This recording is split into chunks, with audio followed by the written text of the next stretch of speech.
Director of the UN System and UNDP office in Brussels, Head of the C3 unit, DevCo, representing the European Commission, participants, distinguished guests,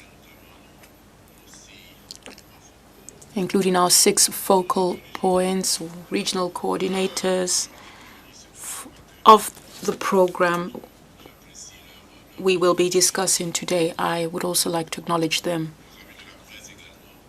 Our friends from the press. It is important that the work we're doing is more broadly disseminated. I'd like to welcome you all to ACP House. I do apologize for the slight delay in starting. Now, it gives me immense pleasure to welcome you to this event, which takes place during the European Week on promotion of raw materials. It has to be noted that development of mineral resources was the subject of a ministerial decision taken 5 years ago, and it is currently being implemented to develop the sector. So I'm happy to note that we have more than 120 key stakeholders from different countries, numbering 40, and they are to take part in the discussions. I'd like to thank 2 partners, the UNDP and the European Union, who have been assisting us in implementing the process. I'd also like to acknowledge other stakeholders with key expertise in this area and who have expressed willingness to assist us so that the work is carried out at both regional and national level to see greater consistency in our efforts. Perhaps I can now give you a few figures which will help understanding of the stakes. It has been established that more than 40 billion tons of sand and gravel are mined every year globally, with an estimated value of approximately $280 billion US. This is just sand and gravel. Now, when we talk of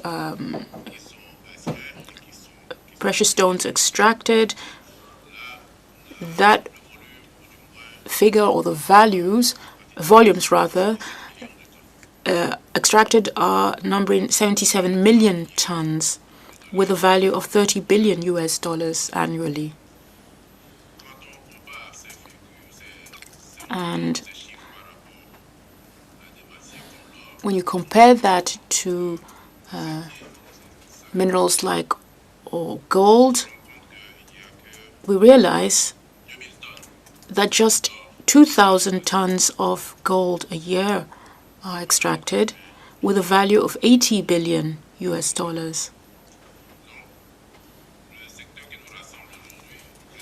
So that the sector we're gathered to discuss today is 4 times the value of what we deal with on a daily basis. When we talk of mineral resources, we always think first of gold and other precious metals, but then we have sectors in our countries that actually are more high value. Even when you look at copper, for those countries that are producers, 20 million tons are produced with a value of $80 billion a year. So the sector we are going to discuss today has for a long time been neglected. And it seems it is a sector that we should be focusing more on. According to the International Trade Center estimates, mineral production or mineral extraction in ACP countries exporting represents more than 58% of total exports.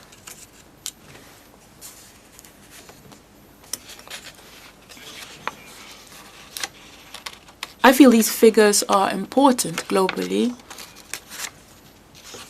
because they make it possible to underscore the reason we decided to focus increasingly on developing the mineral sector and why we are saying that minerals are a neglected sector. And just to give you more insight into what this represents at national level, we can take the example of a few countries, one or two. Take a country like Ethiopia, where we have, this is one country where we see double-digit growth. And projections for 2016 are that there will be 10% growth. Now, when you look at our countries, we are aware that out of this growth, most investment goes to infrastructure and the construction sector. And in countries where we see sustained urbanization, we can see that the potential to develop the mineral sector is immense. The urban population in Ethiopia is expected to triple between 2012 and 2017, going from 15 million to 43 million in 2017. Now imagine what that will mean in terms of investment in infrastructure, property, construction. It will have a major impact on the sector. Now, if we look at the Caribbean, just to have some balance, and since we have Jamaica as the focal point, I want to talk about Guyana in this case. This is one country where we have seen a sustained growth and the economy rebounding. Growth is a little bit more modest than in Ethiopia. It is expected to reach 4% this year. But it is noteworthy because we have seen much work in the construction sector, and that has had an impact on the mining and transport sectors, which represents about 35% of the country's economy. And sand and stone mining is projected to improve by 4% in 2016. And that will entail an upsurge in construction activities. We were given these figures by the Ministry of Finance of Guyana. And even in the Pacific,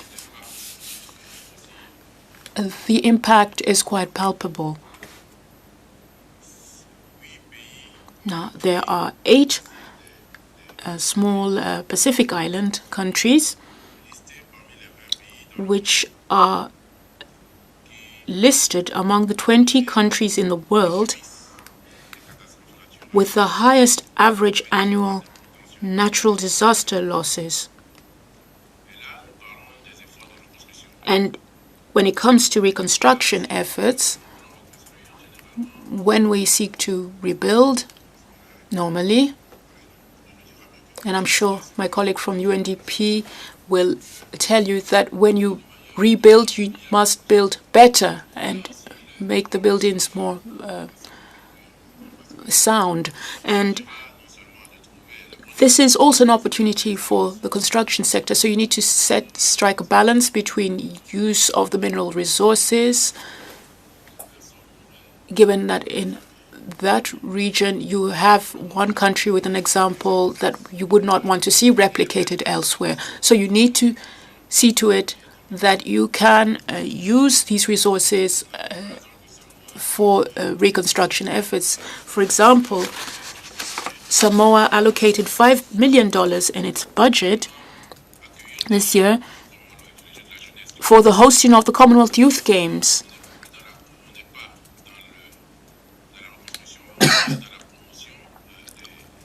And that was in 2015. Now here we are aware that most of those resources were used in building infrastructure, property, and that also entailed use of minerals. So just to say that this is quite a broad spectrum in terms of the potential for use of these resources, but we generally do not attach the requisite importance to this sector.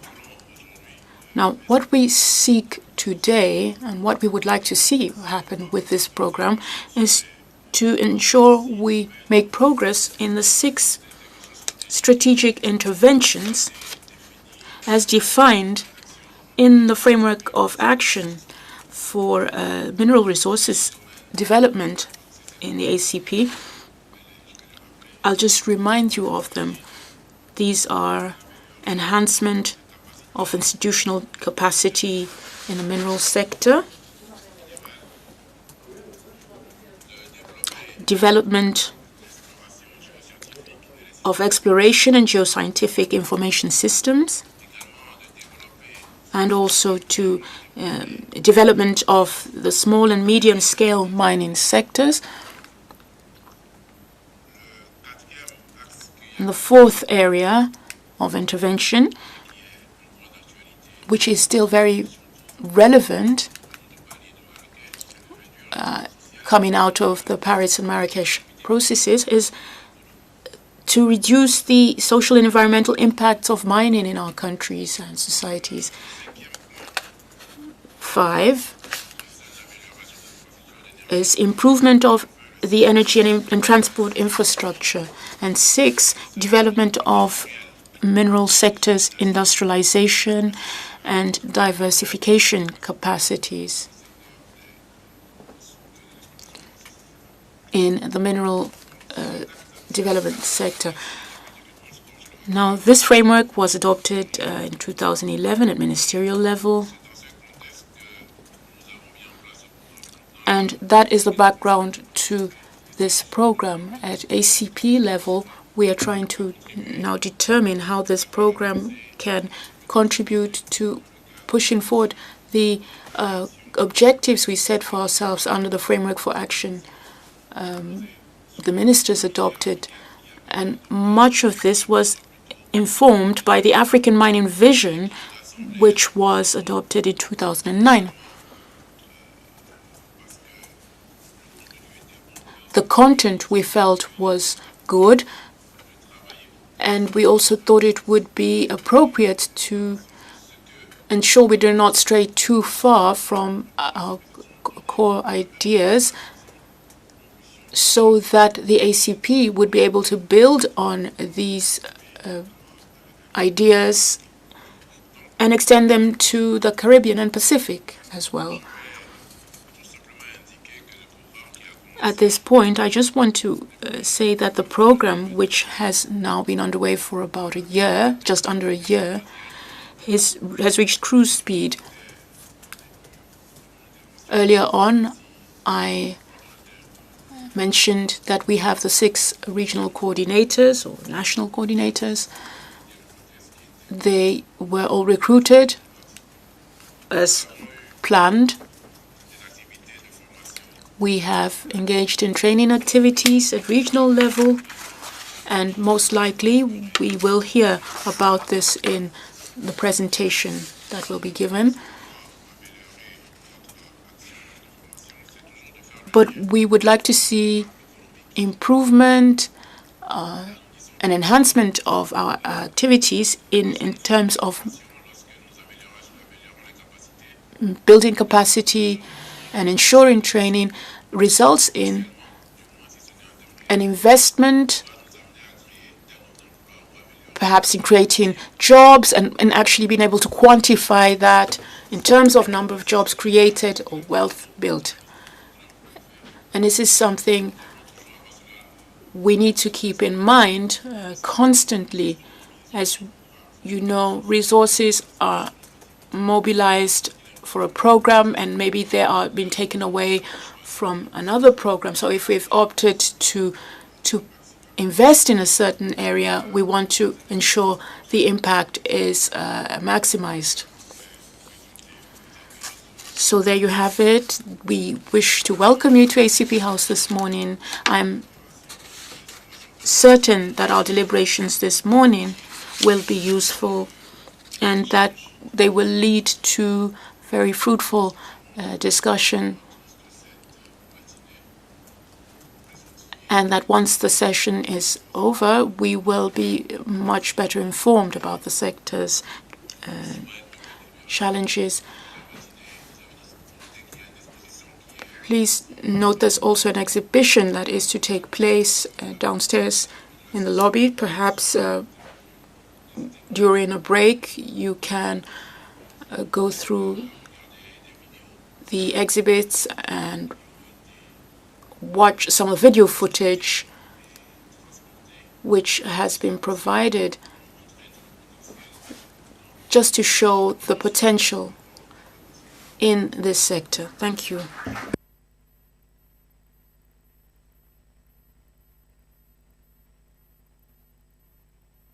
Je vais maintenant passer la parole à mon collègue de la Commission européenne. Let me hand over to my colleague from the head of unit, my colleague from the European Union. There's head of unit C3. Thank you very much, distinguished ambassadors and Mr. Assistant Secretary General, Ms. Directress of the UNDP office in Brussels, Madame Pesce Monteiro, estimated guests and ladies and gentlemen. It is really a pleasure to be here to represent the European Commission in this first showcase event of the ACP-EU Development Minerals Programme in Brussels. I'd like to really congratulate the organizers for and express a word of thanks to you for organizing this event and the exhibition, and I think it will be a very good day of discussion around this topic. I would like to also extend the thanks to the ACP Secretariat and also to Mr. Daniel Frank from the UNDP in charge of management of this ACP-EU Development Minerals Programme, which is, as you know, a 3-year program with a significant budget of 13.1 million, aiming to raise the skills and capacity in the area of industrial minerals, construction materials, and dimension stones and semi-precious stones. I would really particularly like to underline how important this program is and how much appreciated it is, particularly by the EU delegations on the ground. They have really valued the program, and they really see the need for that. So thank you, and I think that is a very good indication of the importance of our program. I would like to use the opportunity to highlight just some of the very recent, I think very important policy developments from our side in the EU, and of course the role that the private sector, which is so important for this sector, has to play. You may have noted, but last week on 22nd of November actually, the Commission presented 3 very important policy papers in response to the challenges, particularly the SDGs. First paper is how can we tackle the SDGs within the European Union, as it is a universal agenda. A second communication, I think that's particularly interesting for the development community, is our proposal on a new European consensus for development, which gives a shared vision and proposes a framework for development cooperation for the EU and its member states in terms of aligning us to the 2030 agenda. And the third element, of course, of huge interest, I think, for the ACP is our proposal on how we can take forward our relationship with the ACP group of countries after the Cotonou partnership expires in 2020. This is a launching of a discussion on that topic, and I think we will, of course, spend a lot of time in future on looking at that together.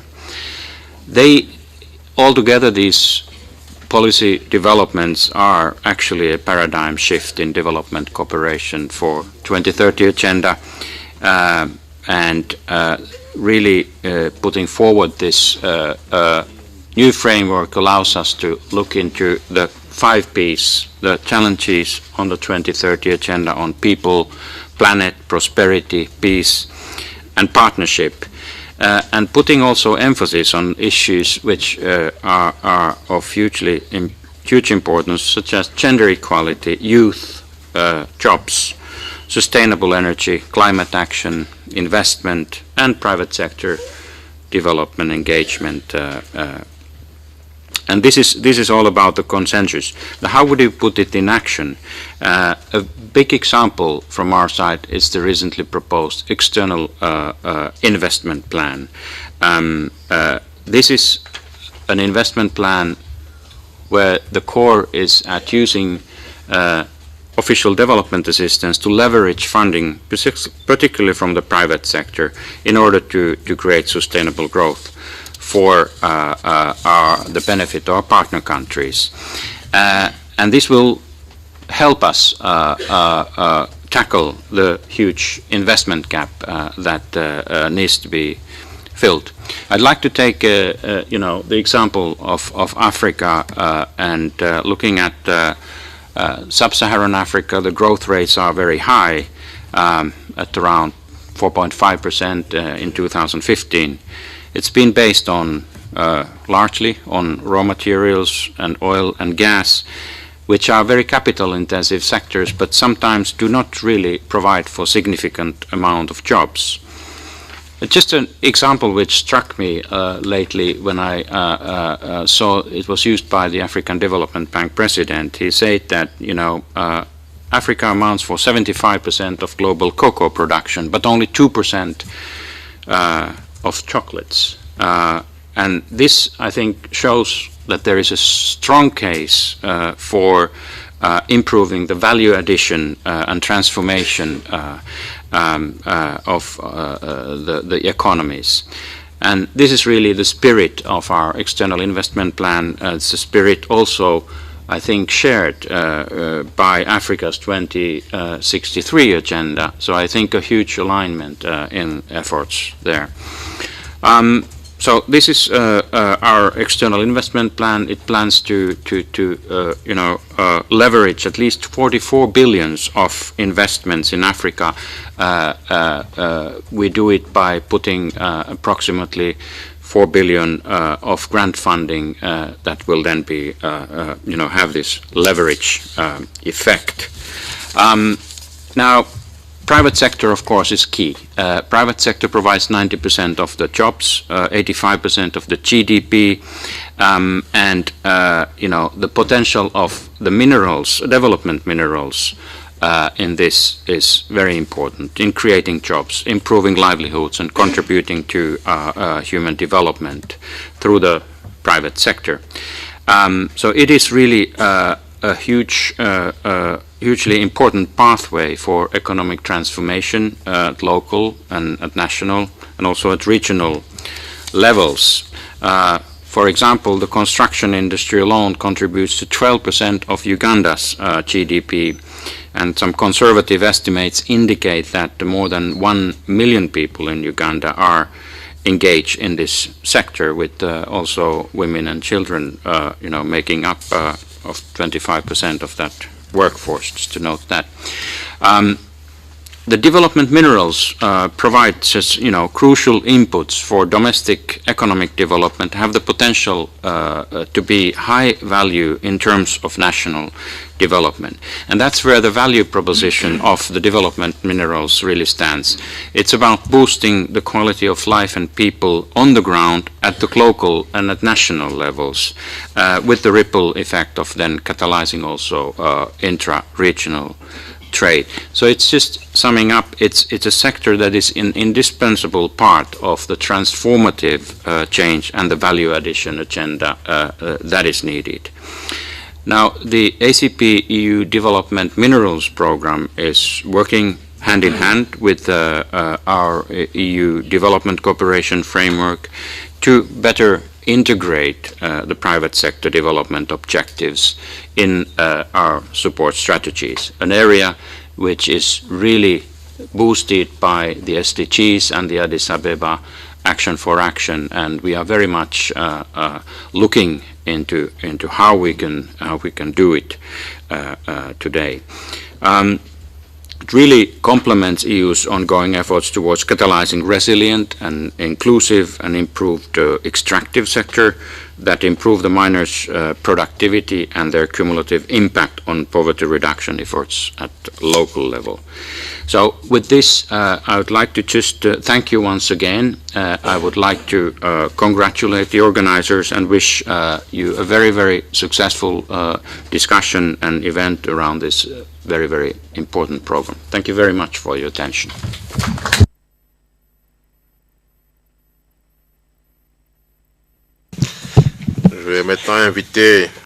Let me now ask the director of the UNDP, director of the UN system here, there, because UNDP is helping us in implementation. Thank you. Monsieur le Assistant Secretary General, Madam Chair, dear colleagues from the EU, it's really a pleasure to be here.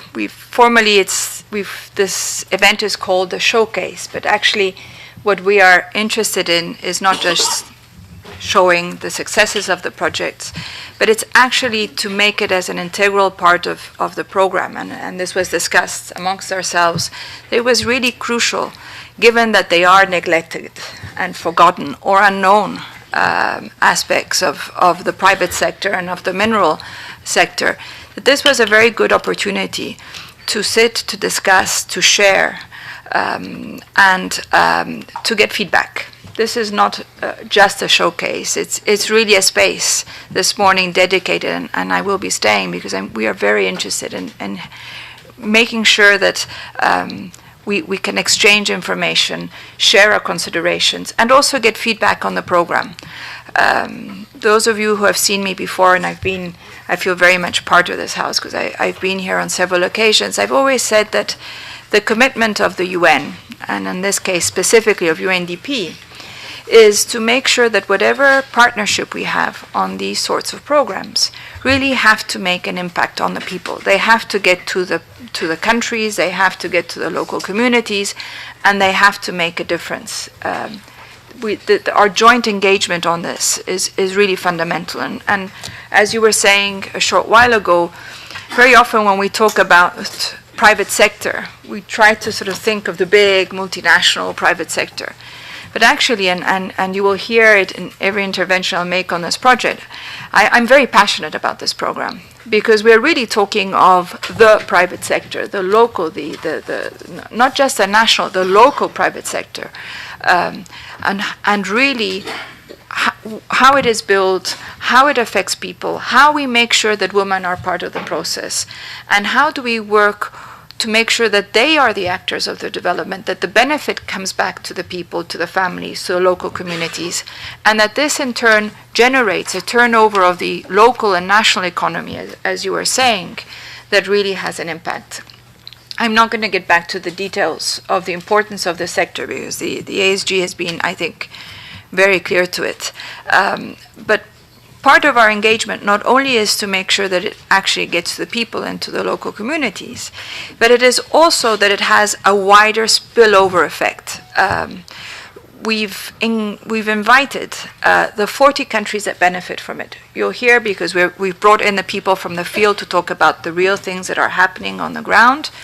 The focus countries are 6, but actually we are making sure that much more of that has an impact. And this was a joint decision of all of the partners around this table, because although we are concentrating on these 6 countries, we want to make sure that this has regional conversations, that within the sub-regional, this leads to exchanges amongst the countries, because although it's the same sector, depending on which part of the world you are, it has different characteristics and different implications, to make sure that the knowledge actually benefits much more than the 6 countries, and that this, as I say, has follow-up. As the ASG has said, this program has now been ongoing for about 1.5 years now, maybe about 1.5 years. But already we're making sure that right from the beginning, they are not just meetings.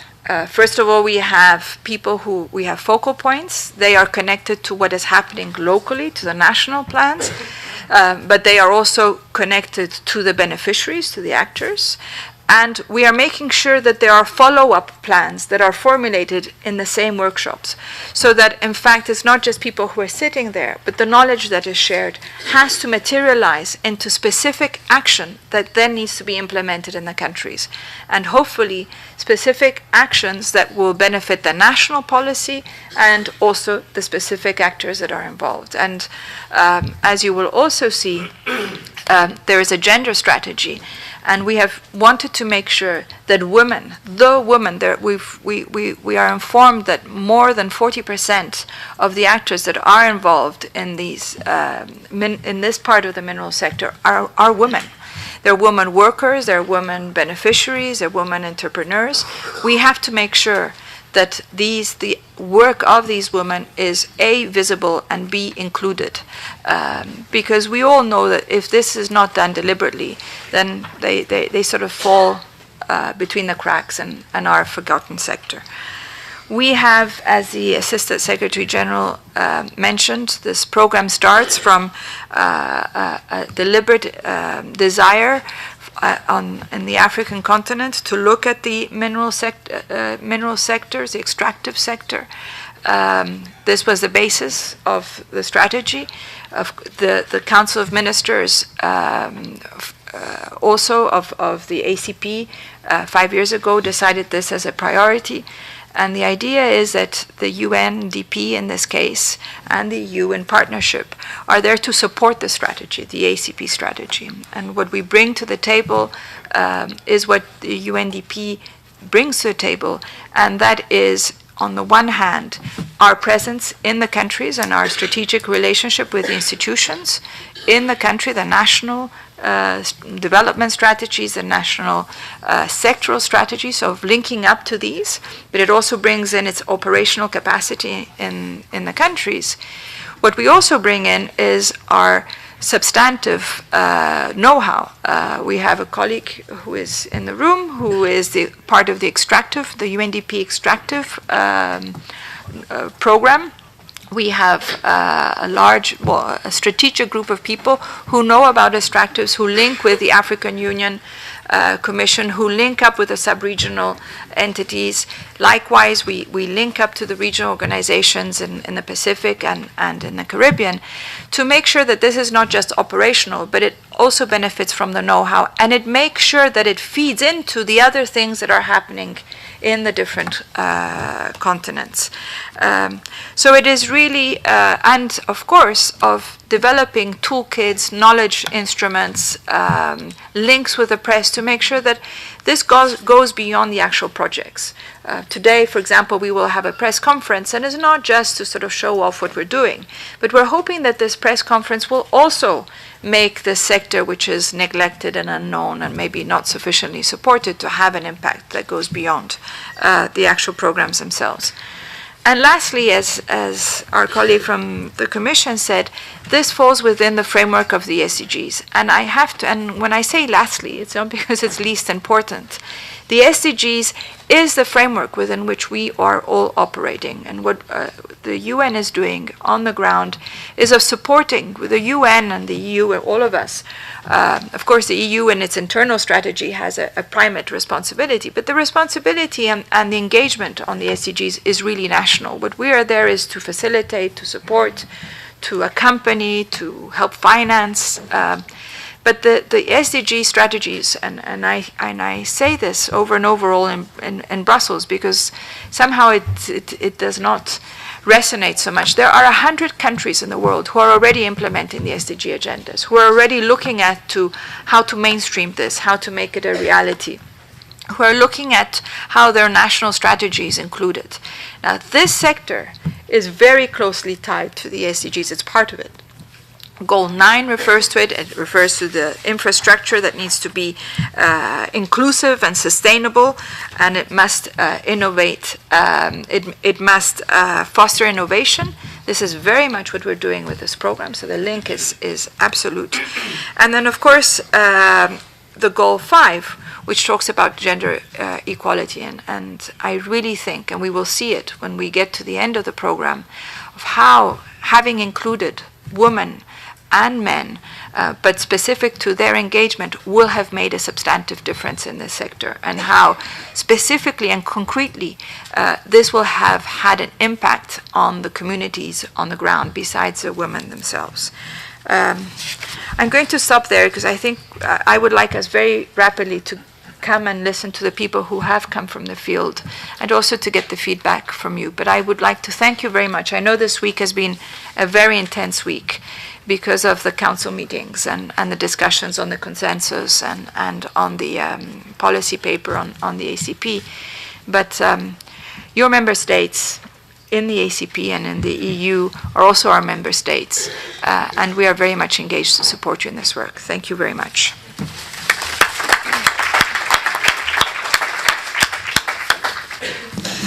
Merci beaucoup. Thank you very much. Okay.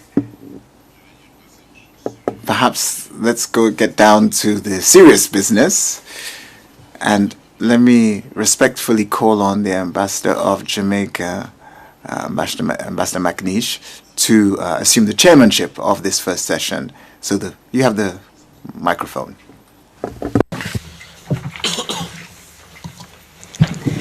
Thank you very much, ASG, and good morning to all. Certainly, it is a pleasure to participate in this event. It's really a rare treat for us as ambassadors. And let me first welcome my colleague ambassadors from Guyana and Cameroon, as well as other colleagues from embassies, from missions. But for us, it's a rare treat to actually participate in an event that is of a practical nature. We spent 3 days in the Council of Ministers meeting, really discussing policy issues, but it's very rarely that we get an opportunity to see how these policies are effected practically on the ground in our respective countries. And so this meeting, this event dedicated to development minerals, it's very important for us to really see how the ACP, in partnership with the UNDP and of course with the European Union, how we are practically affecting development in our countries. As far as development minerals are concerned, very little, I believe, is known about these neglected minerals, and there's very little appreciation for the role they play in national development, the role and contribution to the economy. For example, in our own case, Jamaica, I think when we speak of minerals in Jamaica, we speak primarily of bauxite, and we neglect to mention that there is a variety of minerals that do contribute perhaps in a far greater way to our development than does bauxite. We are way behind schedule, so we want to move right into the first session of this event. I think it sets the stage. This first session, it sets the stage for the more substantive discussions in the next two sessions. This session is entitled "The Case for Development Minerals," and we will start with a brief introduction to development minerals and why they matter for local development. We'll begin with a brief video, ACP-EU Development on the ACP Development Minerals Programme, and this will be introduced by Dr. Daniel Franks, the Chief Technical Advisor and Program Manager for the ACP-EU Development Minerals Programme. Dr. Daniel, prior to joining the UNDP, he was Deputy Director of the Center for Social Responsibility in Mining at the Sustainable Minerals Institute at the University of Queensland in Australia. And he'll be followed by Dr. Kojo Busia, Coordinator for the African Minerals Development Center at the United Nations Economic Commission for Africa. And he has spent nearly a decade leading and directing UNECA's support to the African Peer Review Mechanism, the most significant initiative for addressing governance challenges in Africa in the last decade. So without further ado, I'll invite Dr. Franks to first introduce the video and then speak some more about it. Thank you.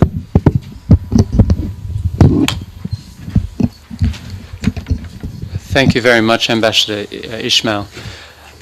Welcome everybody to this showcase of ours. Like Barbara mentioned this morning, we want this to be a two-way dialogue, so we've tried to design the next few sessions to be some information sharing from us about our program and what we've been doing, but also to hear from the ground, from the recipients that have been working with us in this program, and then to hear from you about perhaps your experiences of the program. I'm going to start with a short video and then I'll give a short presentation.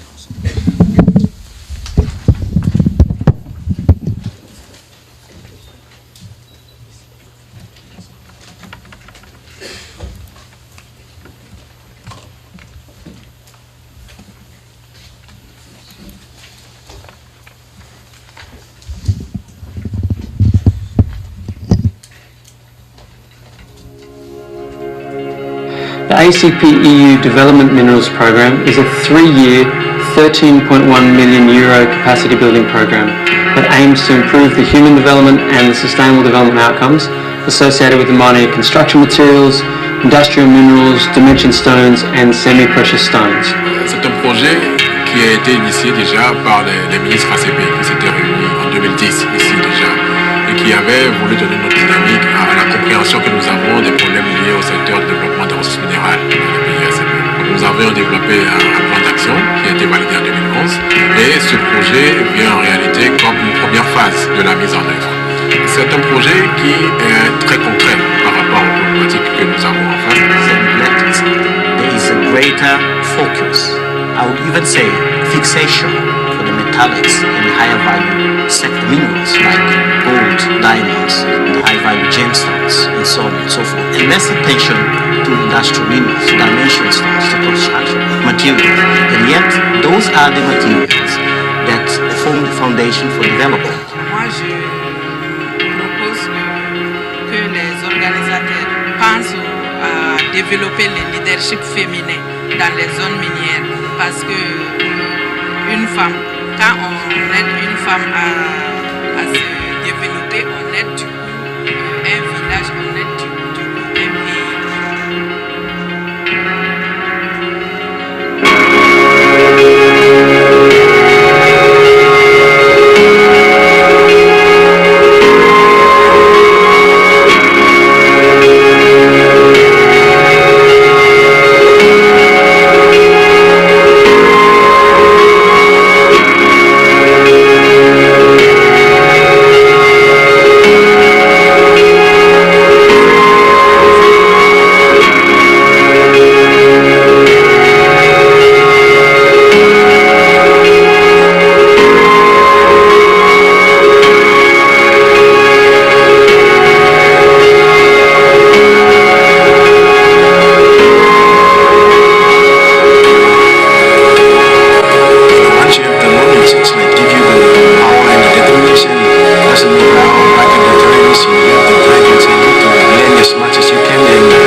So as Assistant Secretary General Vivanu Nasanu mentioned earlier, our program is born out of the framework of action that the ministers agreed to here in ACP House in 2011. And those 6 strategic interventions are to enhance the institutional capacity of the mineral sector, to develop exploration and geoscientific information systems, to focus on the small scale and medium mining sector, to reduce the negative social environmental impacts of mining, to improve energy and transport infrastructure, and to develop industrialization, to diversify. So my hope is out of this showcase and out of the program, we'll deliver on each one of those 6 points that make up the ACP's framework of action. I'm going to start with some discussion of what are development minerals. This is a term that the ACP-EU Development Minerals Programme is introducing. It's a term that's replacing another term which has been low-value minerals and materials. And we feel very, very strongly that using the term low value implies that these minerals and materials are low value, when clearly they are not. The term development minerals means minerals and materials that are mined, processed, manufactured and used domestically in industries such as construction, manufacturing and agriculture. We're talking about minerals that are used in the countries where they're mined, used close to the locations where they are mined. They're not minerals that are mined for export. They have a different development profile then. They have a high degree of economic linkage close to the location where they're mined. They're part of local economies. They're part of the livelihoods of millions of people that are not only using those materials in their economies, but involved in the mining of those materials. And it's a diverse sector, a very diverse sector. You have a lot of artisanal and small-scale miners, particularly in the aggregate, sand and construction materials sector. You have a lot of independent contractors that are servicing some of the mid-sized quarries that exist. You have some quite sizable national companies, and you do have some international companies in this sector, particularly when we're talking about the cement industry that requires a great deal more capital than other parts of this sector. So it's very diverse. So when we focus on this sector, we need to take into account how it manifests is different in each of the countries in which we're working. I'm going to give you some quick, rough figures about the value of these commodities. Most people talk about the mining sector. When they talk about it, they mean the metals sector. The metals sector is the minority of the mining sector.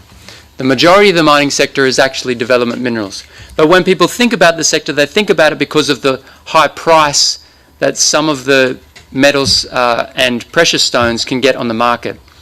When we think about that, we think about gold mainly, which is around $40 million a tonne, copper $4,000 a tonne, but the stone industry can get up to $1,500 a tonne, all the way down to sand and gravel, which can be between $7 and say $45 a tonne. So that's how people think of it, and that's how economic geologists think of the industry. But when we look at global production, we see that, as Assistant Secretary General mentioned earlier, sand and gravel make up the vast majority of things mined. In fact, sand is probably the most used resource by humans beside water and air. So it's a very used commodity. It's in everything we build. It's in the toothpaste we use to brush our teeth. It's in the vast array of things that are used in manufacturing, glass for windows, etc. And the sectors that we think of as really important in the mining industry, gold sector is only 2,000 tonnes of gold a year. That's not a lot. And when we combine those two figures into value, we see that the sand and gravel part of the sector is a huge, huge part of the global mining industry. And these are the minerals that are driving development. In the construction sector, they're used in infrastructure. As our economies urbanise, they're the minerals that are building those cities. They're the industrial minerals, the garnets, the gypsums, the thousands of industrial minerals applications that are industrializing our economies. There's the population drivers are creating a demand for these minerals. They're the minerals that are involved in agriculture. It's not just phosphates. In fact, just ground up volcanic rock can be a very good source of fertilizer and is being used in many countries, but it's underused. And they're the minerals that are rebuilding our societies after natural disaster. When we think of the development paradigm, metals are good for driving fiscal linkages. They bring us taxation, they bring us royalties. But they have very average consumption linkages and poor production linkages and utilisation linkages. And here I should state that some of this work is being driven out of the African Mineral Development Centre and our colleague Charles Kong, who's with us here today. Development minerals are mined and used domestically. They have low fiscal linkages. They're not going to bring taxation or royalties, but they give you strong consumption linkages, strong linkages into production, and they strong utilisation linkages. And we're now starting to see some traction as a result of this program in the policy paradigms across the sector. The African Union Commission has now adopted the term development minerals and is asking its member states to prioritise development minerals in its industrialisation agenda. We're seeing similar conversations happening with the Pacific Community and CARICOM and other regional economic institutions in Africa. So what are we trying to do in the program? What's the aim? We want to enhance employment, particularly employment outcomes for women and youth. We want to improve the policy and regulatory environment. We want to minimise environmental impacts, address conflicts and grievances, ensure decent working conditions, because we know that the child labour is rampant in this sector, and we want to facilitate south-to-south knowledge exchange. We are a capacity building program. We do training, we do capacity building, and we're working in these program aims areas.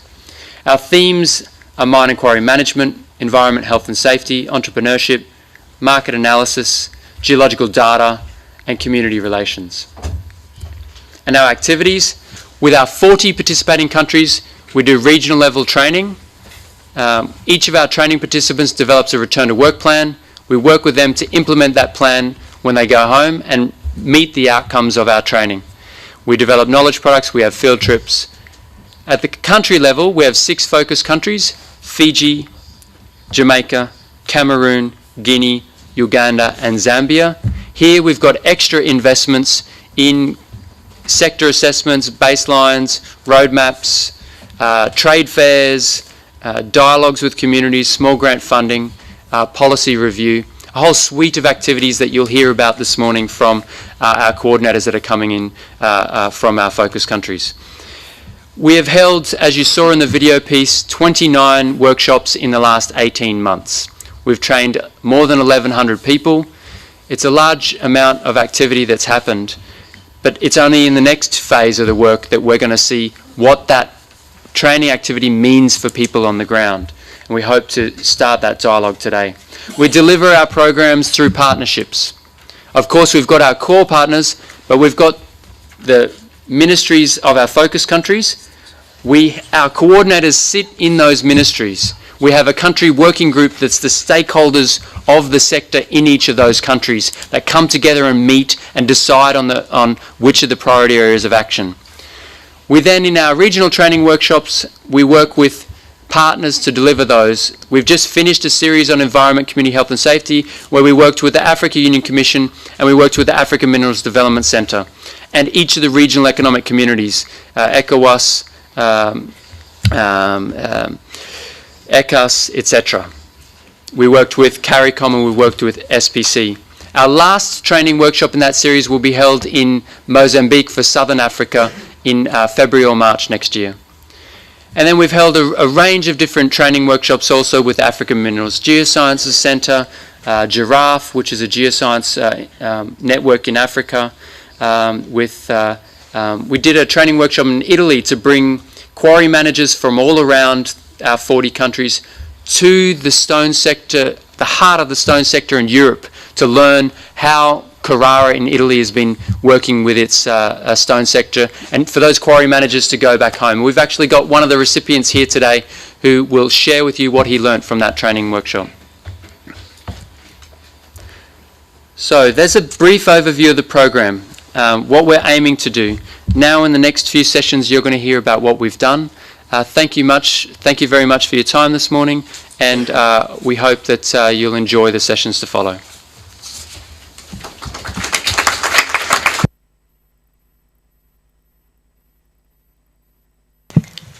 Thank you very much, Dr. Franks. We now invite Dr. Busia, Coordinator, African Minerals Development Center, to make a 5-minute presentation. Oh, I'm so sorry. I'm looking in the wrong direction. Thank you, Madam Moderator. Let me recognize the representative of the ACP, Assistant Secretary General, the representative of the EU, DevCo, colleagues from the UNDP, Madam Country Representative to the EU, member states of the ACP, colleagues. It's a great pleasure for the African Mineral Development Center to be invited to be a part of this workshop, if you like, on the UNDP ACP Development Minerals Programme. Over the last decade and a half, the benefits of the recent commodity booms on the continent in Africa in terms of increased revenues from exports of natural resource rents and some of the knock-on benefits has taught us a lot of lessons about the nature of the sector in terms of the commodity shocks and falls in mineral demands and the negative consequences on production, investments, and employment in most of our resource-rich countries. Indeed, not just in Africa, but also throughout many of the developing economies. It is in response to this boom and bust cycles that the African Union in 2009 adopted the African Mining Vision, which is an innovative framework to guide member states in designing and implementing mineral strategies that will help the sector end the cyclical tendencies and mainstream minerals better into the larger economy. Indeed, the realization that there is a need for strong linkages and value addition in terms of policy support and the need for governance, institutions, and human capital development, including geological knowledge, all of that constitute a holistic approach and support in order to scale up the artisanal small-scale mining, among other priorities. With regard to development minerals, the African Mining Vision shifts the emphasis from mining as an industry to the emphasis on minerals for development. The AMV prioritizes minerals for development, which presents an opportunity for many African countries to design institutions, expertise, and value chains that can be transferred to large-scale mining. Of course, an example of this perhaps is the Dangote story of Nigeria, whereby the largest investor in cement, which is an industrial mineral, has become the largest investor in this sector in the African continent, which demonstrate the potential of development minerals. The African Mining Vision further focuses on the ASM sector as a unique framework globally, as one of the few frameworks that emphasizes the importance of the artisanal small-scale mining to the overall development of resource-dependent countries. Indeed, it is due to the neglect of this subsector of the mining sector that the African Mineral Development Center first coined the term neglected minerals, which includes what is now being called the development minerals. But I think the lessons that has accrued from this boom and bust cycle indicates that development minerals cannot be a standalone sector. Indeed, it must be integrated with the large-scale mining, but also with other sectors of the economy in order to achieve structural transformation. That implies, therefore, that we need to start focusing more on the larger systemic structural reforms, policy reforms, and indeed promote a holistic approach that integrates the mineral sector into other larger policy reforms. It cannot be treated simply as a project.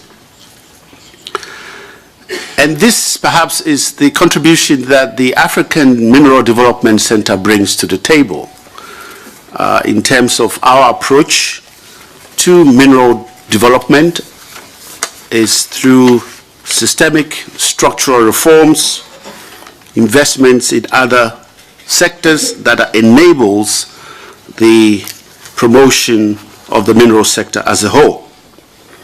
And it's all encompassing and inclusive and aims at breaking the whole phenomenon of an enclave sector, which is mining as we know it in Africa. So basically, this is our approach, which complements very well the approach that is being used by the UNDP in terms of development minerals sector. And this afternoon, I would like to invite all of you to a session that will focus on the African mining vision and the approach and the achievements and the successes that the program has registered so far. So I'd like to thank you for giving us the space to interact with those countries that are engaged in this project. I thank you.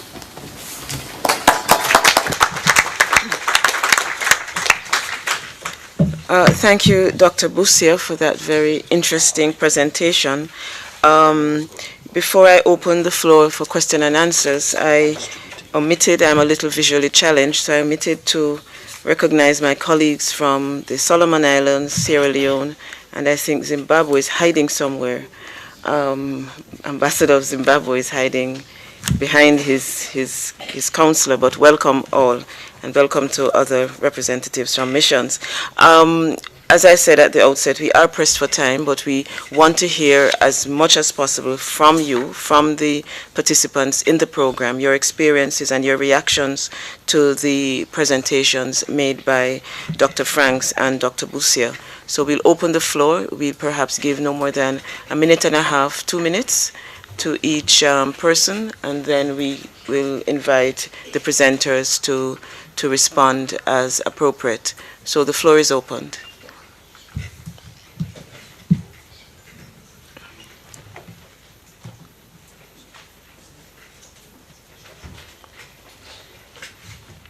I recognize Guinea.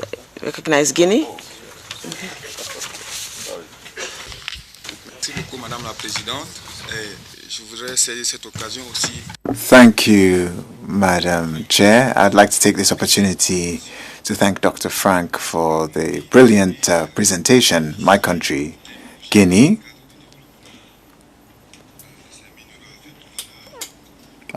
was able to benefit from one of the projects, and this is the opportunity for me to express the satisfaction of the Guinean government to the UNDP. Just a question for Dr. Frank. In the program for these low-value minerals,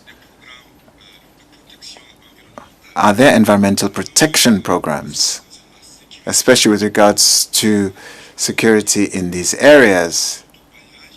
In gold mining, we often suffer from landslides and other problems. And have you protection programs in place? Thank you.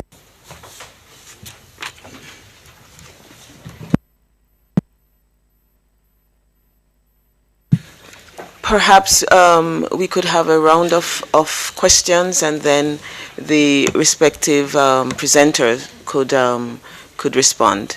I see Zimbabwe and Zambia, beginning with Zimbabwe.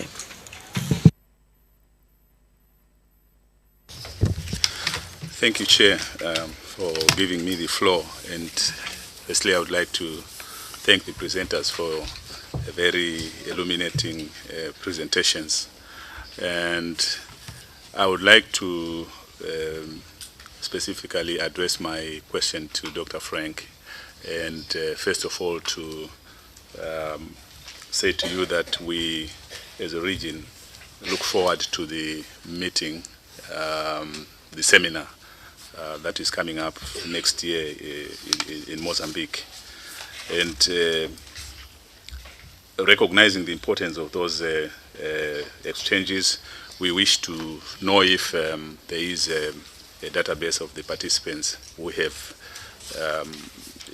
so far benefited from the 29 seminars held, so that we as countries can also try to follow up and make use of the knowledge and see the impact that the training and the exchanges have had on the various participants. Thank you. Zimbabwe, Madam, you have the floor.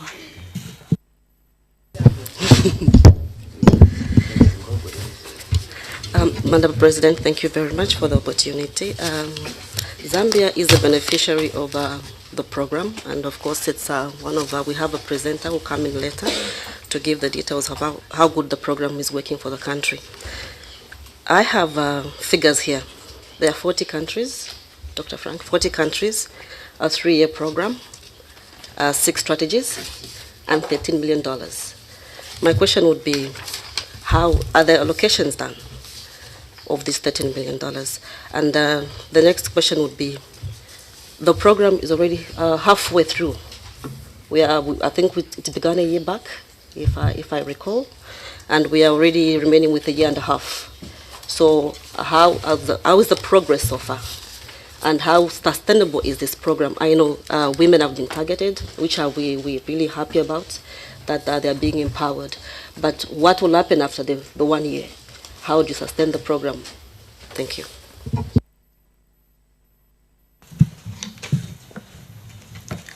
Dr. Franks, you have heard the 3 questions, and we'll invite you to respond. Thank you. Thank you for those excellent questions. I'll go in order. So I'll start with Guinea.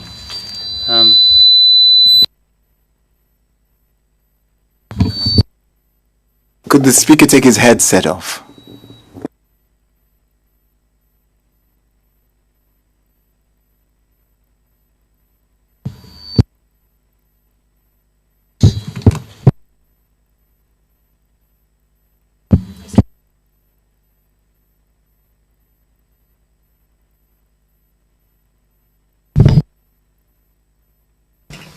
Okay, that's better, I think. Thank you.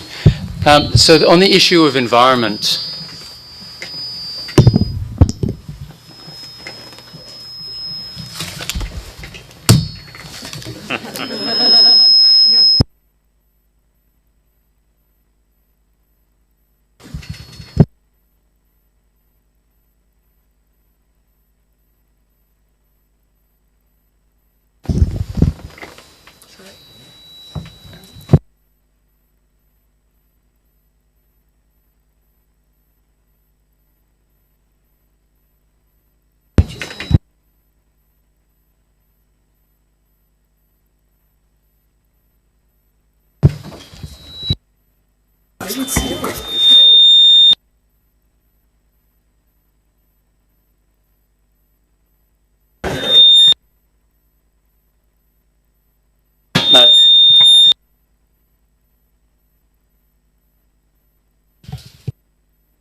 Here is now okay, so let's try.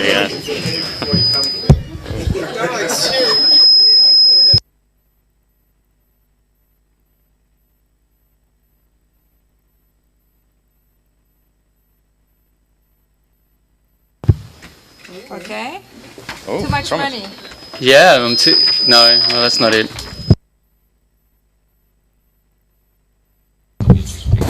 Okay, and I'll speak loudly, and the translators can hear it from there. Sorry.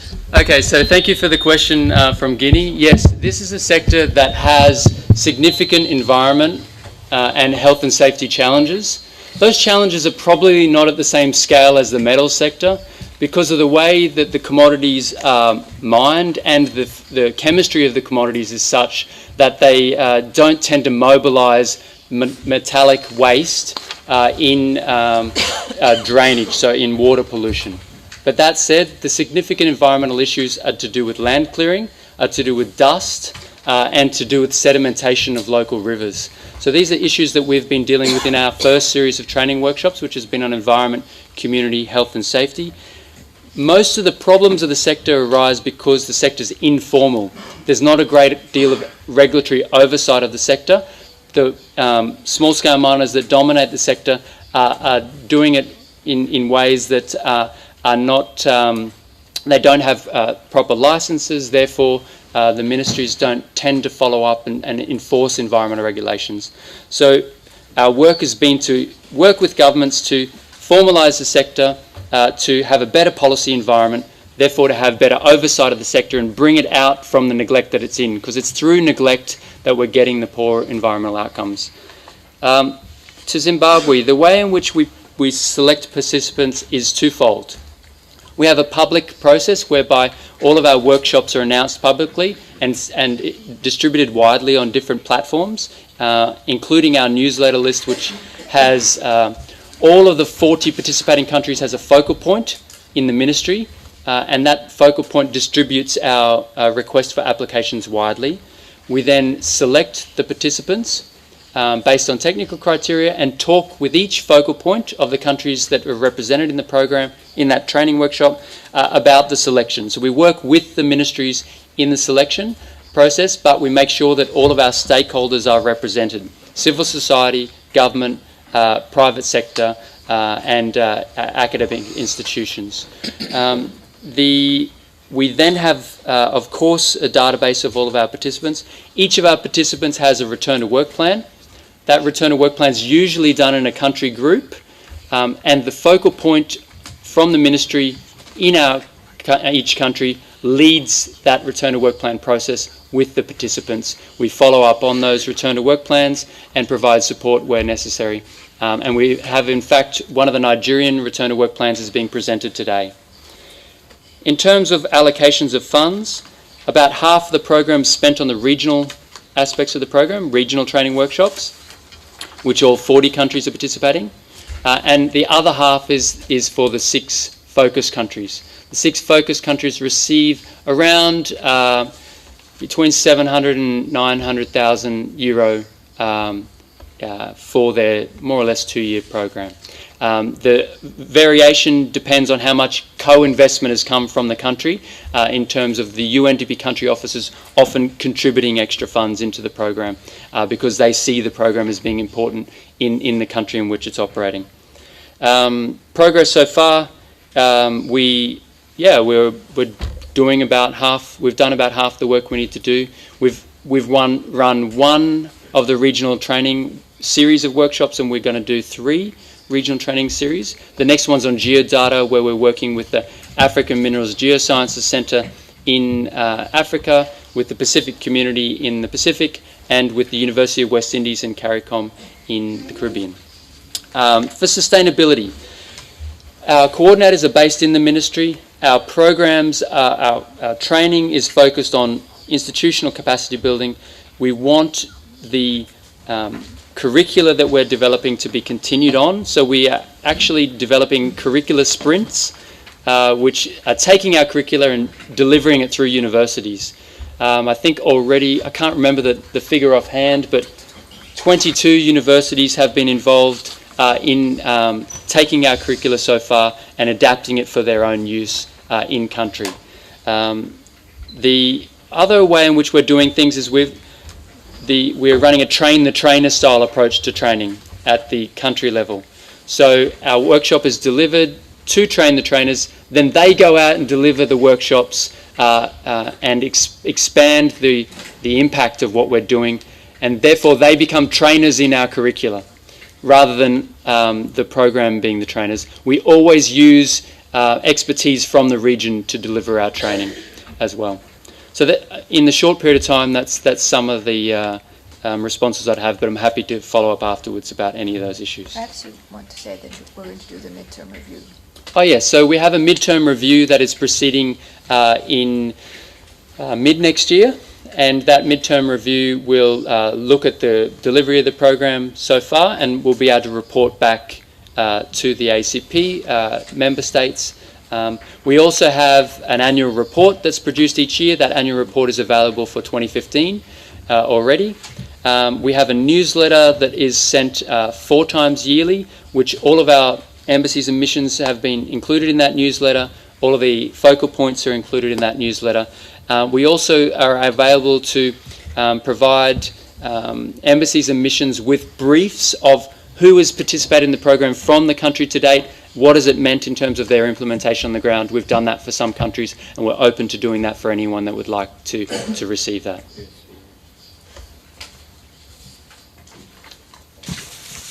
Thank you very much. Are there any other questions? Ambassador of Solomon Islands, please. Thank you, Madam President, and good morning.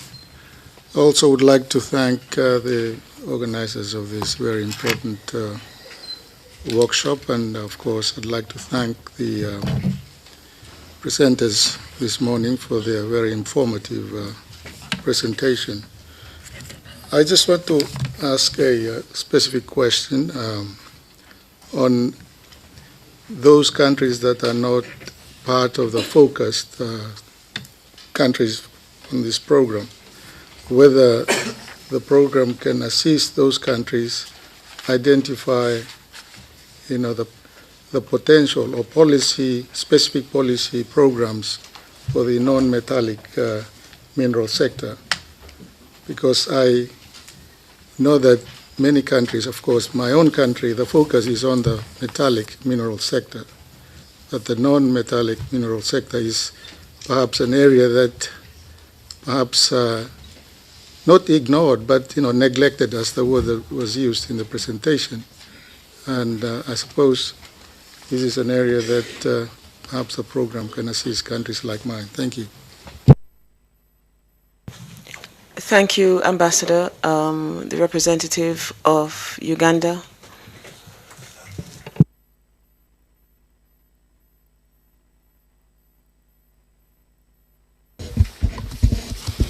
Thank you, Madam Chair. I want also to thank the presenters and the organizers of this workshop for inviting Uganda Embassy in Brussels to take part in these discussions. It is true that mining, apart from sand in my country, also has been in a way neglected. And it is true that this business has been left for women and young children. But anyway, I thank women because they are a bit patient. They can take longer without getting some proceedings for money, and like men, if he fails to get gold within a day or two, he will abandon the project. But again, I don't know how the organizers of this workshop and the press, which has been invited, will help the people or awaken the people really to be very serious. Because even women who managed to get some minerals are cheated by middlemen, businessmen, again, who don't want to dig and look for gold, but they stay behind waiting for women to get the little they can and cheat them by giving them very little money, and for them they look for better prices. So I think it is our duty, we who have attended this workshop, and the press and the organizers at least to work hard towards awakening our people and even the government, so that, or even attract big investors who I think can improve on the price of the commodities. I thank you. Thank you, Uganda. I think this is the final point he made is one of the issues that that has not been addressed, the issue of marketing and pricing, and you did mention it, Dr. Franks, the issue of the environment and health concerns and the participation of women. But to follow up on Uganda's question, how protective is the industry of the interests and concerns of women? For many countries, I believe women make up a significant proportion of those who work in the mining sector, and it's not a natural sector that women would participate in, but because of the nature of the economies, in most of our countries, they simply have to go where the opportunities are, and whether there are special dispensations that would protect women in terms of income, in terms of the environment itself, how they're treated vis-a-vis men and vis-a-vis the other parts of the economy. With respect to the question raised about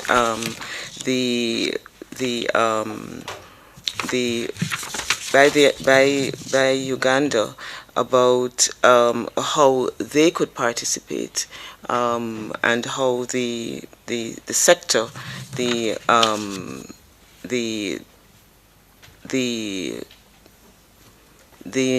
mineral sector, I don't want to say low-grade mineral, the development mineral sector, how it could be replicated. And I believe, Dr. Busia, you had mentioned that your organization, AMDC, could perhaps share lessons learned, and perhaps you too could respond to the question raised by Uganda. But first, Dr. Franks. Thank you again for those excellent questions.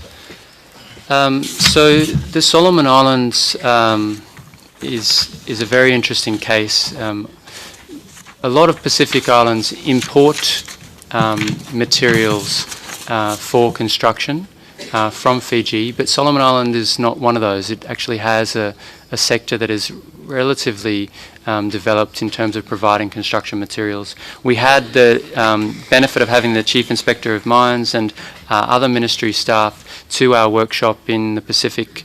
I would encourage all of you who are interested in seeing the outcomes of all of our workshops in this session at lunch. All of the workshop reports that we've done at the regional level so far are available for you to take home, those workshop reports. But the Solomon Islands will be able to participate as well in the geodata workshop that's coming up, and we'll be assisting the Ministry and the Geological Survey to develop a geological inventory of development minerals in the Solomon Islands. So we're trying to expand what we're doing in our focus countries and the regional training into action on the ground as well through these return to work plans. In terms of Uganda, we have been working with doing workshops with the press so that they can understand the sector better. We've done workshops with parliamentarians so that they can understand the sector better, and I'll let my colleague Hope Karasima, who's our coordinator there, talk to those issues in the next session. I will say that in terms of protection for small-scale miners, the best protection is to form cooperatives and to form support networks. And the women in mining associations in Africa are very strong, and our program is aimed to support those women in mining associations. We've had 17 women in mining associations involved in the program so far, coming to our training, being able to replicate what they've learnt, and we actually had a specific training workshop on gender and to support women in mining associations. So that is a key way in which you can collectively address the disadvantage that some small-scale miners experience in the sector.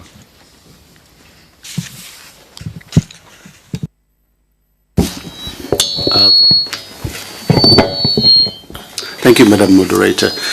I think I emphasize the fact that the African mining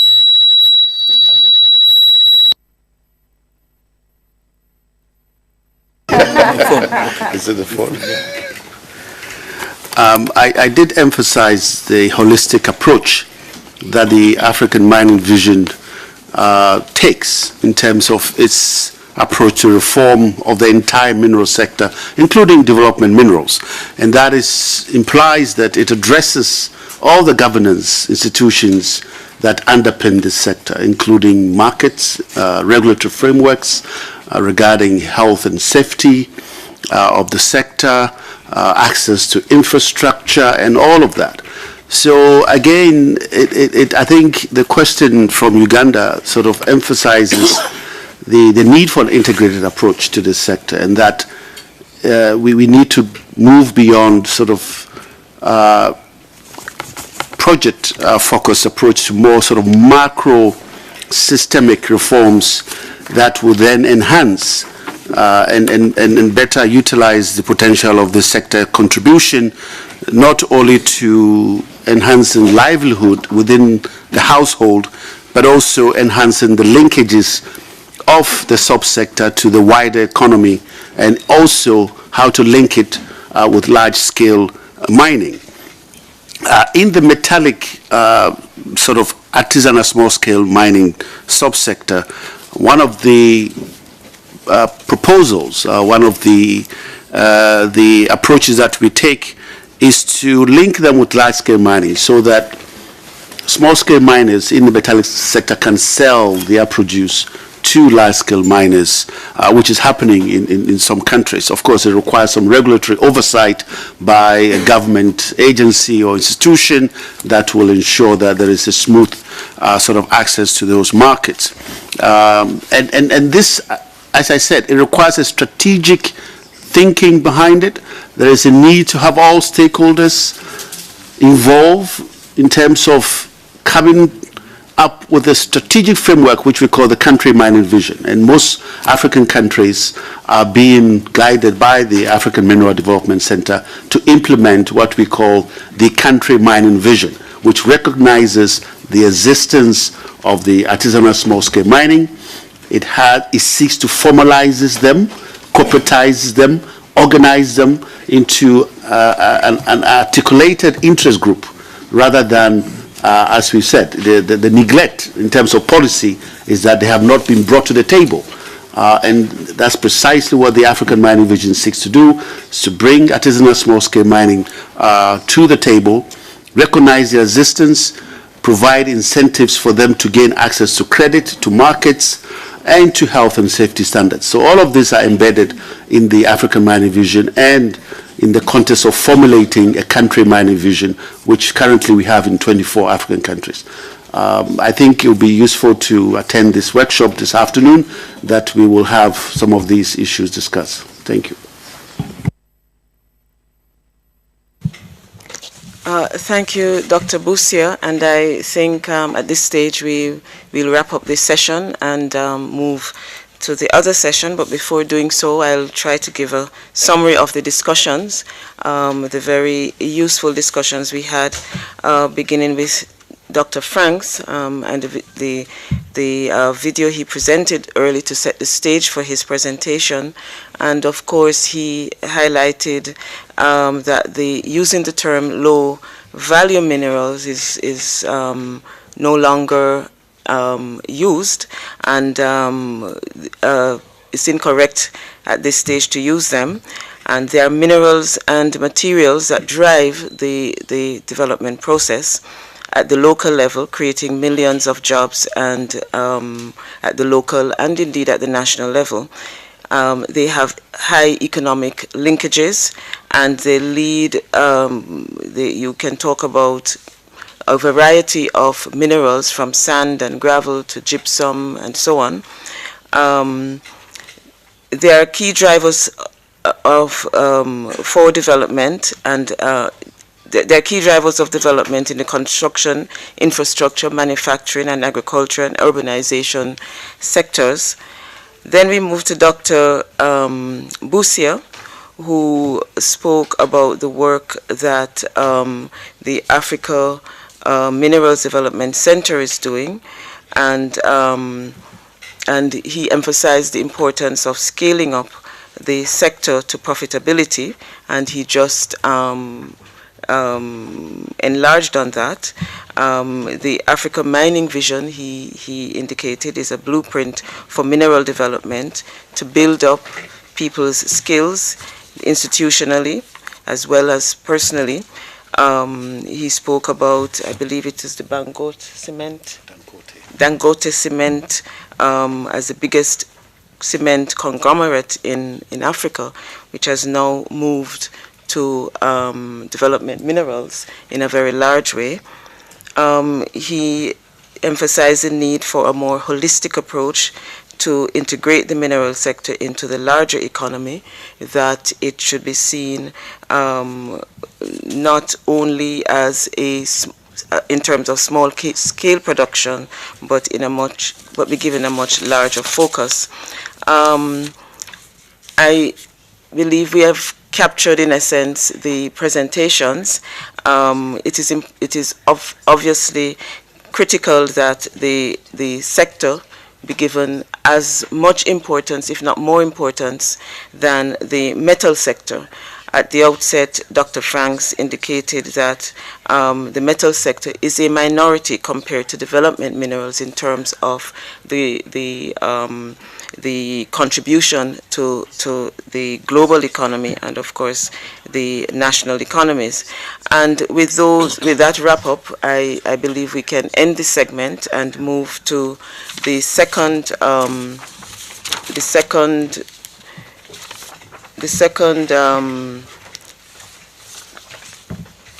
item on the program, Local Perspectives on Development, and we'll invite my colleague, Ambassador Abe of the Republic of Cameroon, to be the moderator of that session. As I said, we are pressed for time, and I believe we perhaps needed a full day for an issue such as this rather than the half day that's dedicated to it, but nevertheless we'll try to use it as productively as we can. Ambassador Bay, and I want to thank you all for participating. Thank you.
Donc, comme on a dit, well, as you heard, we now move into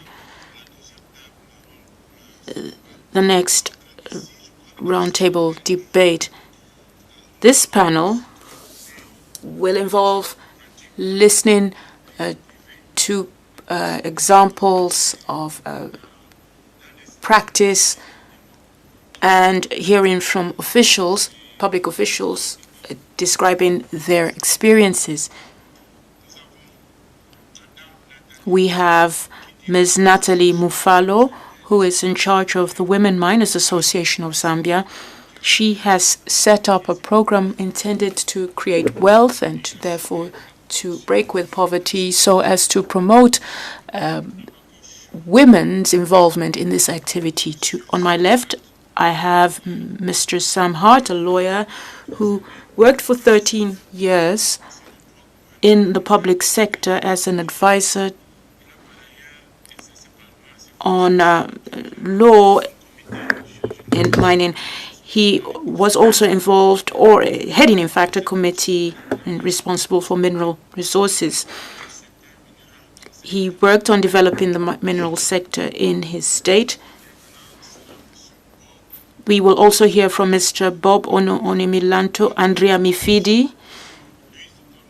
He is a private mining operator and manages a company in Madagascar that deals in stones, and they are working on using stones to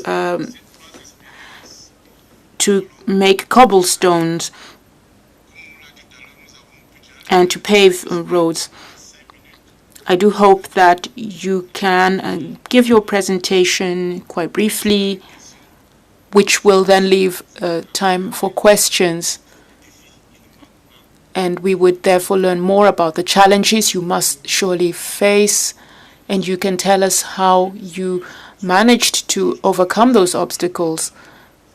So let me start by giving the floor to Ms. Natalie Mufalo.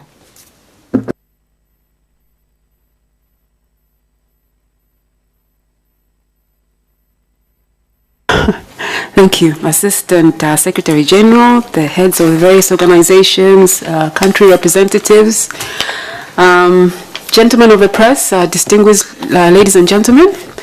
We're grateful to have this opportunity to be here and speak a little bit about our work. I just need to make a clarification. I actually represent GLOW Zambia, not the Zambian Women Miners Association. My organization, just like he said, basically seeks to do a lot of advocacy work for women working in the development minerals. So I'm an alumni of the 2015 Share Fair. I attended the Share Fair in Kenya last year, and it was a 3-day event, which I think if I just had to term it, it was an eye-opener for me, and I think our organization, in the sense that we did not realize that these development minerals can shift the paradigm in development work. So we have embarked on a deliberate program to work with women as our focus group, just because we feel and we could see that they were a very neglected, sector in our society. We work mainly with women in Southern Province, 2 areas, a place called Chikankata and a place called Nzoka. The bulk of our work basically is we work with these women to try and just group them together. We've created a self-help group, and we feel it's the best way to probably work with women, because we realize that women, when they're grouped together, it's easier for them to I think they need to have a wholesome environment where they're able to address certain issues. There's things that have come up very often. We talk about gender violence, we talk about the environment, we talk about early childhood marriages and things like that. So all these things are become inclusive as part of our work. But going back to the EL sector, we've learned, I think, the Share Fair, I think, was a very, very noble cause, if I can term it as that, because I think what we have taken from there, it's really, I don't know how to describe it, but I think it's probably the best thing that has happened, I think, for my organization, and I think for the women I'm working with.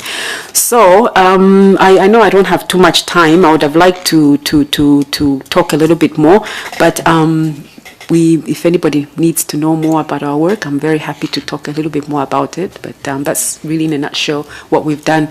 And I would like to thank UNDP. I think they've been very supportive to allow us to have this platform. We're learning more, because even just participating here today was enough. I think a lot more than, I think, we are the ones that benefit, But if I may just take one thing away, and something for you to remember, we have to remember that women in the EL sector, especially in my country, they really don't need much. They need just support, they need technical assistance, they need training. I think that is really what will get them going. We are willing to do the work for them. We're willing to help them set up markets. We're willing to find training for them. We're willing to find technical assistance for them. And, with the support of organizations such as UNDP, ACP-EU, I think we're at a good place. So, yes, so I think that's, yeah. Thank you. Bye. Thank you, Nathalie Mufalo, for giving us that very brief explanation on the purpose of your association, whereby women were able to tackle a number of problems. You also mentioned that one of the goals of the association, and in fact, these women, in order to succeed, require a little more support, technical support, information, and information on markets that would make it possible to make their businesses more profitable. And your presentation is very clear and brief, so I now have more time to give the floor to other speakers. Mr. Sam Hart from Nigeria. He will be giving a report on his experiences. You've actually worked with the government, but you've also had experience and involvement in the private sector, so you have a view of both sides. Mr. Hart? Thank you, the moderator, Your Excellencies, ambassadors of various countries here gathered, gentlemen of the press, distinguished ladies and gentlemen. It is my pleasure to be here. My name is Sam Hart. I'm from Abia State, one of the 36 states in Nigeria, and I'm here to present to you the work that we're doing in the solid minerals sector in my state, Abia State. A little bit of background before I go in. In March 2006, I heard about the workshop that the UNDP ACP-EU program was doing in Ghana on development minerals. Prior to then, I'm an environmental lawyer, and I've been working in the environment while still being in government. And in the course of some of my EIA work and other works, I noticed some major damage that mining activities were having on the environment, and it was a concern for me. So when I heard about the UNDP training event in Accra, Ghana in March, I decided to sponsor myself and a number of my colleagues, and we went to Accra to go and hear what they had to say about how it could be done better.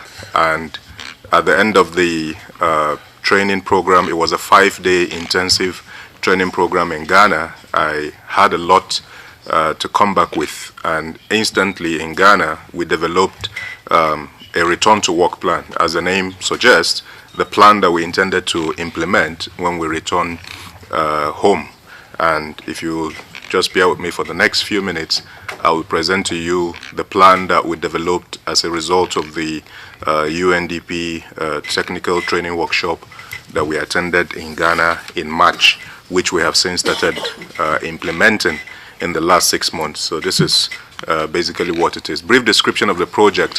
What we decided to do after leaving Ghana was to group artisanal and small-scale miners in Abia State into clusters and then assist them with technical support and funding to help them improve on their operations, additional skills, scale up their operations, and all of that. Because prior to now, all of the attention has always been, as everybody has mentioned here, has been on the so-called high-value minerals, and very few attention is paid to the development minerals. And even when attention is paid to the development minerals, it is usually the major players that are spoken about.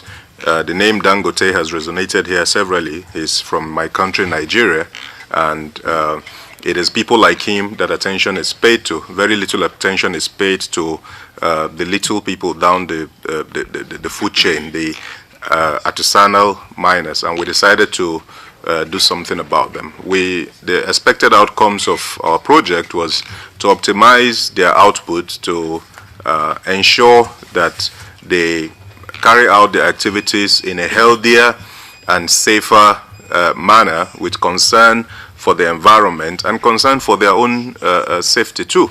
And our outputs that were expected were better organized artisanal mining, more job opportunities, because by the time we make it a better sector, if you may, because everybody looks at it as a menial job, as it were. But if you teach them how to do it better, you will encourage more youths to come into the sector and take up opportunities there, which leads to improved dignity of labor.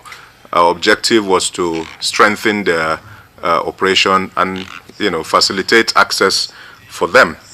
And what progress have we been able to make in the last 6 months? I did say we came back in March. What were we able to do?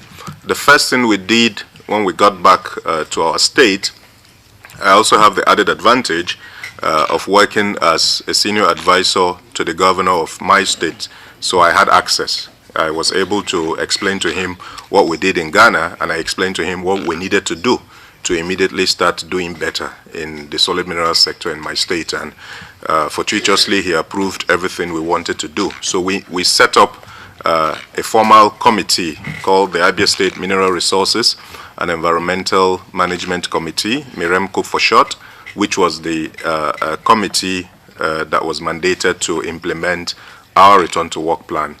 And we set off to work immediately, called various stakeholder meetings and conferences and discussed with them.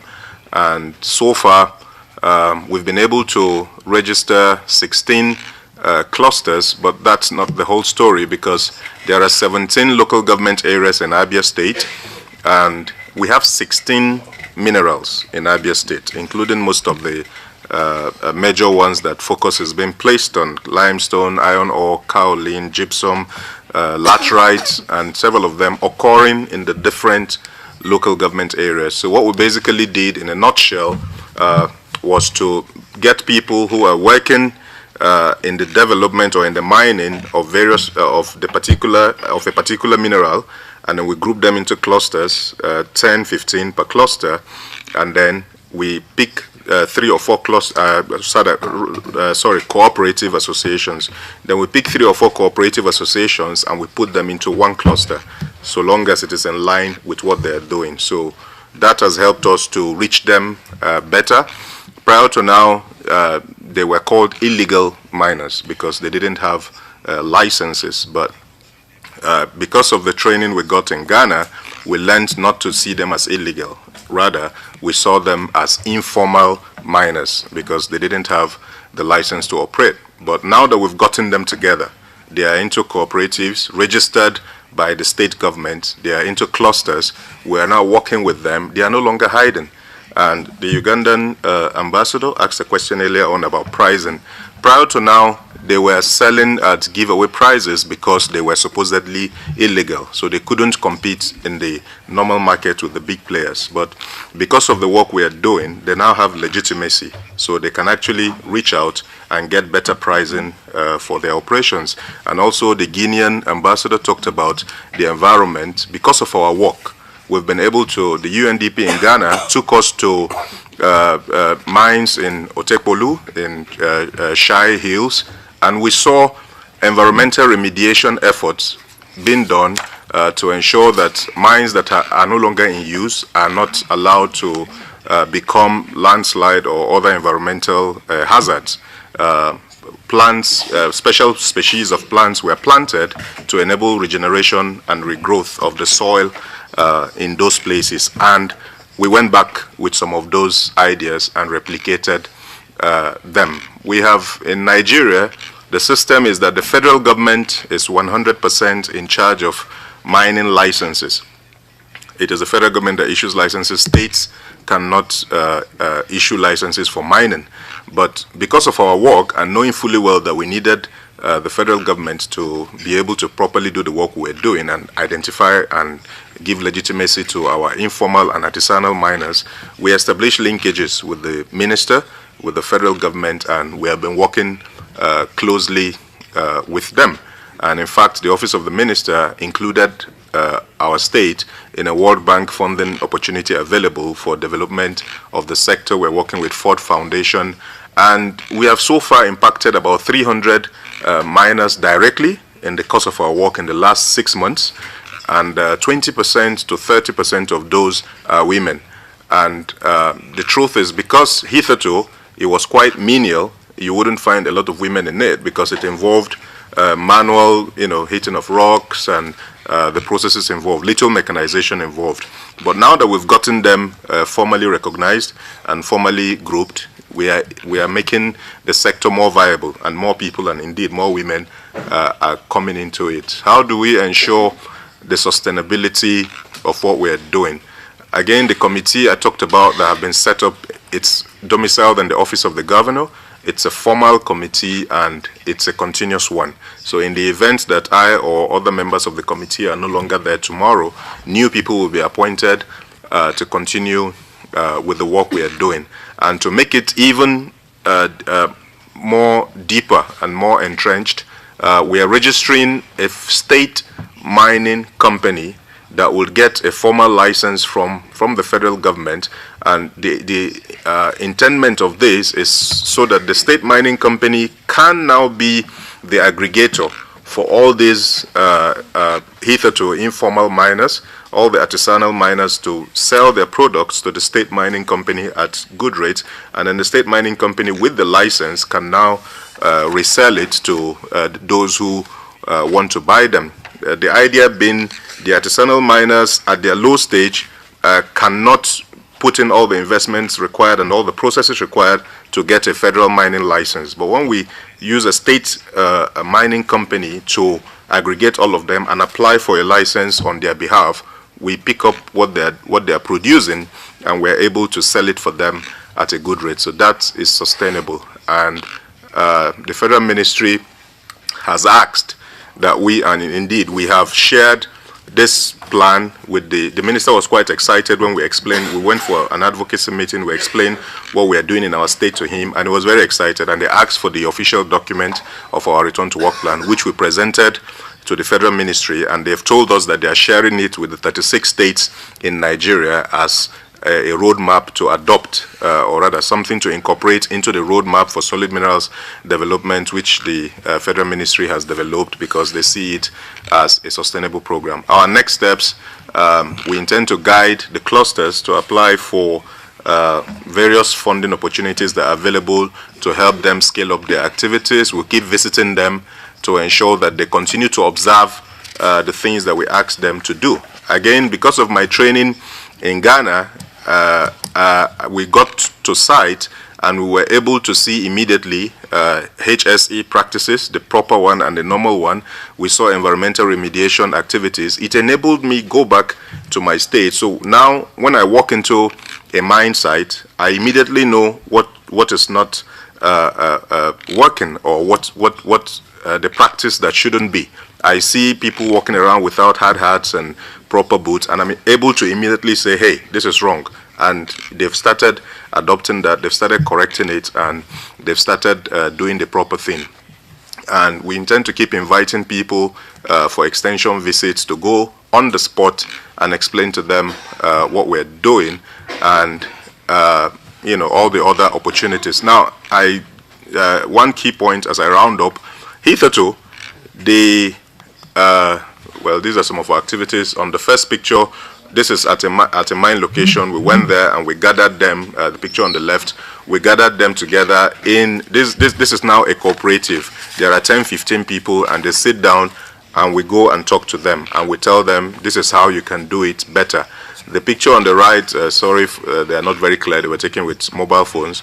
We organize a conference and they will come to the capital and we are able to talk to them. And some of our challenges, the initial challenges experienced were resistance. Resistance because prior to now, all the relationship between the state government and these so-called illegal miners were exploitative. People, different government committees kept coming to collect money from them.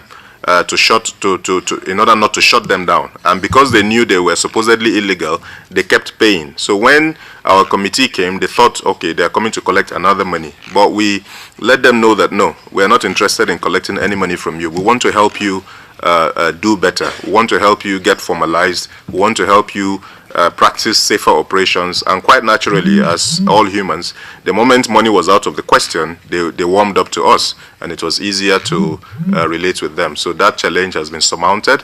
Again, they had a fear of job loss in the event of modernization, but indeed modernization will lead to new jobs because the menial activity involved will give way to mechanized activities, and more youth will be encouraged to come into it than run away from it. Some of the challenges are the poor state of the roads leading to some of the mines, and it's quite difficult to get to them sometimes. So in the long run, this is what we've been able to do within 6 months.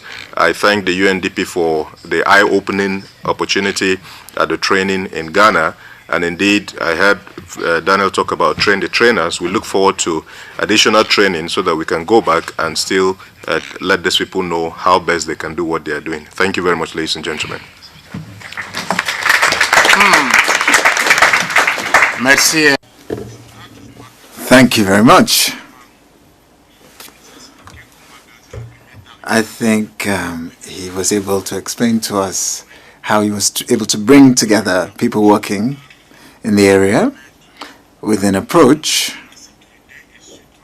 to work with regards to safety and in respect of the environment.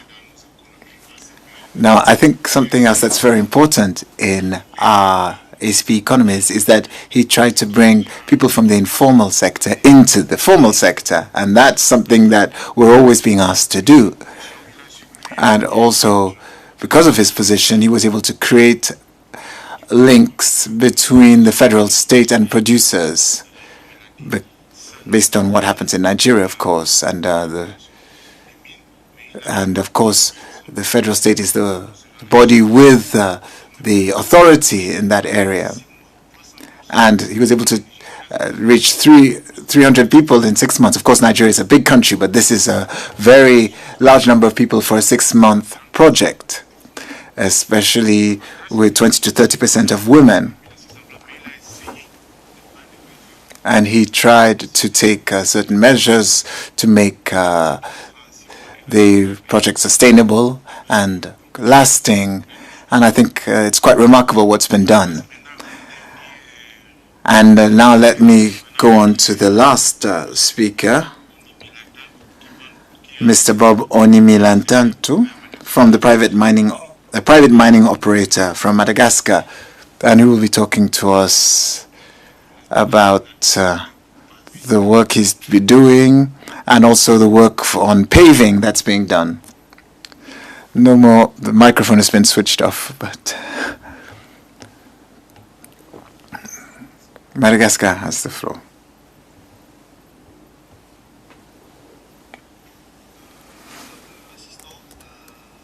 Distinguished delegates, ladies and gentlemen.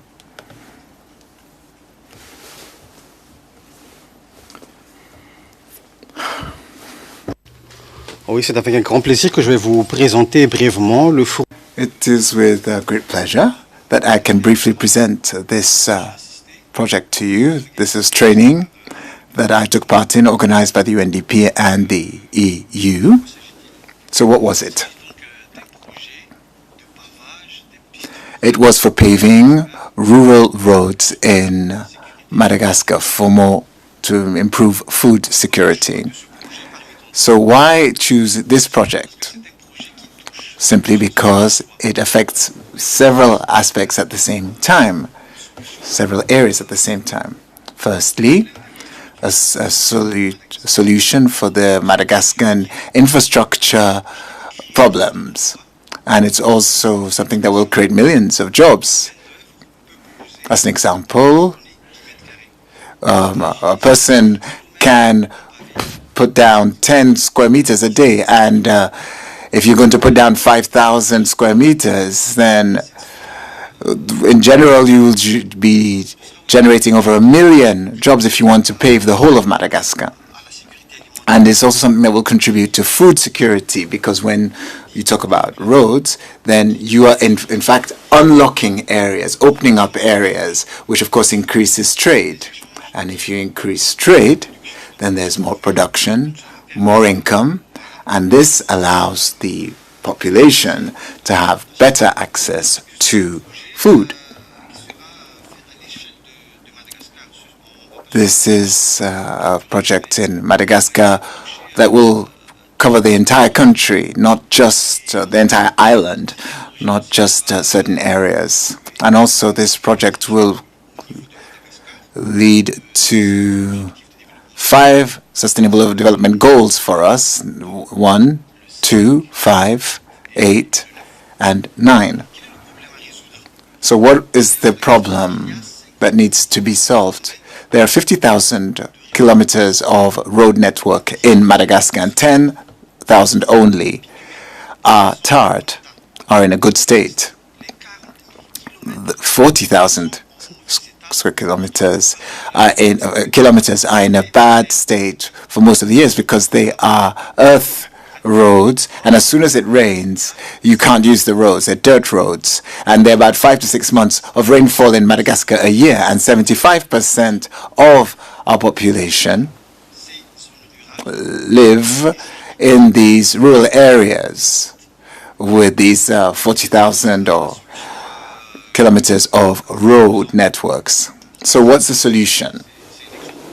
So this is an example just to show you that we have 595,000 square kilometers is the area of the country, and you can see the roads there that are in good state and those that are in bad state. Just to give you an example, in the center of Madagascar, rural roads, as soon as you leave the capital during the rainy season, they're like this. In the east of Madagascar, it's the same thing. South of Madagascar, exactly the same thing. North of Madagascar, even worse. So what do we propose to do through this project? There are several possibilities. We could tar the roads, but for tarring roads in a developing country, it's too expensive. It's at 150,000, 200,000 per kilometer to tar a road. And so that's not viable for Madagascar. Also, we can use compacted cement. Well, we import about 70% of our cement, and so that's not foreseeable. Then also compacted dirt, and that's not viable. And this is what we've had up to now, and it hasn't worked. So what remains? Pavings and granite paving. It's cheap, lasting, 25 years at the least. And you see, even in Paris, you have people with paved roads that have been there for 4 centuries. And in Madagascar, from the north to the south, east to west, you have granite. Everywhere you go, there is granite. So how will we carry this out? It's about 5,000 kilometers, 1,000 kilometers, about $100 million at the least. So initially, we will look for donors. We've already spoken to the World Bank, the Development Fund. So there will be donors. Then state will also take loans, and also contract to the creation of these roads from the private sector. And once this pays off, the state will pay back over the long term. Also, we're looking at toll roads in Madagascar. So in concrete terms, what will happen? The state will identify the priority areas, rural areas, where there's a certain number of people and where there's a strong agricultural potential. Once these areas have been identified and the roads identified, then we will look for a quarry that is close, and then we will start industrial production. And it will be a mobile factory that you can take anywhere. So wherever there is granite, the mobile factory can be taken there. And a machine can produce up to 3,000 to 4,000 pavings a day. And then local workers will then lay the paving stones, and that will create a lot of work. And next to that, there will be building companies that will then work on the roads and help in installing the paving stones. Now, we've been talking about minerals. When you have precious stones, when you have 100% of earth taken out, there's only about 5% that has any value. The remaining 95% is disused, is discarded. However, in this project, when you go to a granite quarry, 95% of what exists there in the granite mountains can be utilized. First of all, fast paving stones, and then the quarry sand, which can also be used in building the roads, and gravel and etc. can also be used as the foundation for the roads, for the pavings. So I've spoken about the project, but the promoter is a company, one of the main processors or manufacturers in Madagascar. We have a technique that has been borrowed from Asia, which allows us to produce pavings, but at an industrial scale. So what progress has been made since July? Well, the project started in July 2016. So we've spoken to, of course, certain financial institutions. This, of course, the heart of the matter, money. We've spoken to the ministers, representative of the World Bank in Madagascar, representative of a KAZEV project that's from the World Bank, and they have agreed in agreement to build 52 kilometers of paved roads from June 2017. We've also contacted IFC in Madagascar, and they're prepared to support us with building a toll road.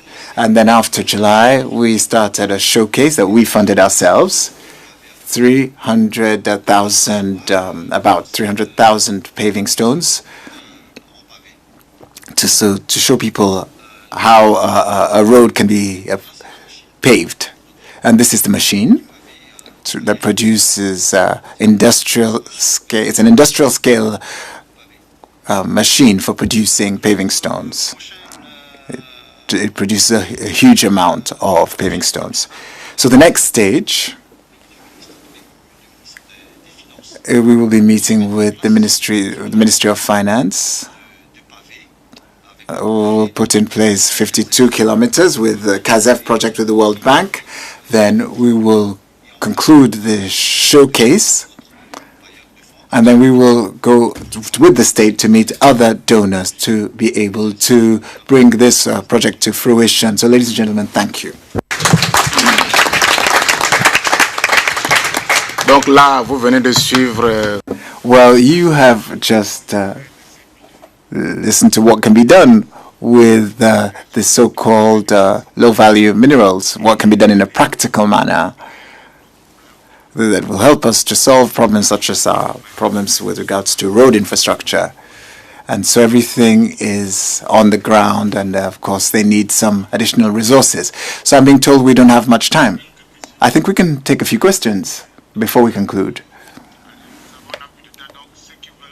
So does anyone have questions? But please cut to the chase because we don't have much time. And so let's go directly to the questions. Bonjour, Steven Bokstel. Steven Bokstel, the University of Ghent here in Belgium. Mr. Hart from the government of Nigeria. You were talking about cooperatives. Can you tell me a bit more about how do you define cooperatives? Are we talking about income pooling, profit sharing on the one hand, or are we talking about a more socially responsible SME on the other hand? So what exactly is your definition of cooperatives? And then as a follow-up, how does that relate to this new state mining company that you want to create or maybe have already created? Is there also a role for the cooperatives, an option for the cooperatives to sell their produce to that mining company, or is that really meant for those who are currently still operating informally? Thank you. Est-ce qu'il y a d'autres questions? Je n'en vois pas. Any other question? No. You have the floor. Yes. All right. Thank you. Thank you. In our definition, cooperatives are basically individuals, or rather an aggregation of individuals with shared services who do the same thing, who basically come together to promote their mutual goal. So you could have cooperatives in mining, in agriculture, even in education. So long as they come together to form an association to pursue a common goal, we group them into cooperatives. By our law, it takes a minimum of 10 people to form a cooperative. There is no limit to the maximum number it can be, but a minimum of 10 people who are doing the same thing basically can come together. The whole idea is shared strength. Coming together enables them to share resources and knowledge and pull together. Your second question is how they fit into the architecture of the new state mining company. Right. So I did say earlier on that the whole idea is that at the moment, because of the tag of illegality on them hitherto, they were selling what they produce at giveaway prices to middlemen and those who come to threaten them with shutting down, and they sell for next to nothing. But because we have given them some form of recognition and formalization, they are now bolder and they are more able to compete favorably in the market because they are no longer illegal, as it were. Now, in regards to the new state mining company, their products, this is a company that would, again, licensing of solid minerals comes from the federal government of Nigeria, and at their level they may be too small to be able to apply for a license and play big with the big players, so the big players will outmuscle them.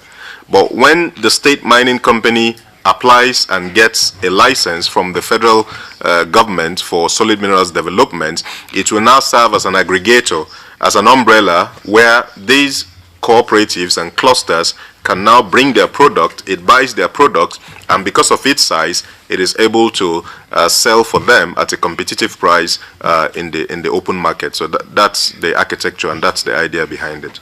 Thank you. Oui, j'ai vu Madame là-bas. Oui, vous. Yes, you have the floor, madam.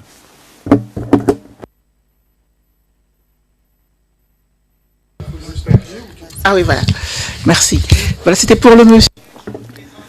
No, just for Madagascar. I wanted to know the price of the machine that produces paving stones, and I thought I saw that on the screen that for these granite roads are not very comfortable to use. Oui, allez-y. Oui, merci pour votre question. Well, thank you very much for your question. Well, the machine, well, we already have two, but they're relatively small. Cost to about $30,000 to $35,000 for a very large machine that can produce more than 10,000 paving stones per day, about $100,000. About that. Perhaps paved roads are not that comfortable, but the choice between not having a road at all and having a road that's perhaps not very comfortable, I think for people living in these rural areas, I think they'll be happy to have these. And another point that's very important, now these paved roads can be improved. You could put some tar on it afterwards, a layer of tar. And this is something that's been done in Madagascar, in the capital. There are many paved roads that existed even when we had kingdoms. And now the Madagascan state has covered these states in with tar, and they have become much more comfortable to use. Thank you. Alors, je vois le Ghana et Ghana, and then the other person. First Ghana, and then the other gentleman. Thank you very much, Mr. Chairman. Mine is a short question. I'm not going to waste your time at all. And it's to my friend from Nigeria. Just for you to clarify how you might be handling the situation of Chinese in the Nigerian situation. Because I have, or it has been established that in most of these West African states where these small-scale mining enterprises are being carried out, of late there has been some massive drift of Chinese companies and even Chinese individuals who have come in, who have invaded these West African countries, and they have virtually captured these mining enterprises.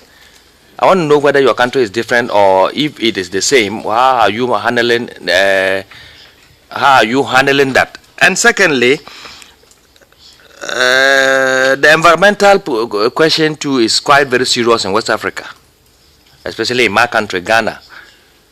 I mean, some of these your small scale and entrepreneurs come and claim they are looking for gold, and they are busy digging large trenches of holes in the villages where gold is found. And after they've dug the gold out, instead of them to cover the space for the safety of the citizens in that village, for the safety of their animals and whatever, they just leave the holes open there. This serves as dangers to the animals, to the human beings themselves there, and what have you. So how do you handle that in Nigeria? Thank you, Mr. Chairman. Oui, monsieur, allez-y, avant qu'on... Let's go ahead. Oui, donc ma question... Well, my question is from Mr. Onimilantu. I just wanted to know how this pro-granite road building project fits with the ACP-EU program with the UNDP. What assistance did you receive? I've really understood what you said on your project, but I didn't quite see the link between that and what we're doing, this project. Here, thank you. I think that's the final question. There's someone there. This is really the very last question. I have a question to the Nigerian colleague. I'm just wondering, I mean, the question is about governance, and my sense is, I wonder to what extent is the state involvement in this development minerals sector preparing the groundwork for renegotiating or trying to engage with the government on a bigger issue of who owns, the rights of our minerals between government and states? Is this a way, is it an entry point for the state to get a foothold into the solid mineral sector in Nigeria, or is this just an issue of the state trying to play its role? Thank you. Moi aussi, avant de vous donner la parole, je voudrais... Before I give you the floor, I had a question from Madagascar as well. How, as a private company, do you get a return on your investment? You said that you built a showcase road. So how do you make some money out of that? How do you get some return on your investment? And you're now negotiating with the government, but you use your own money. But what have you gotten back? So first Madagascar and then you. Okay, Madagascar.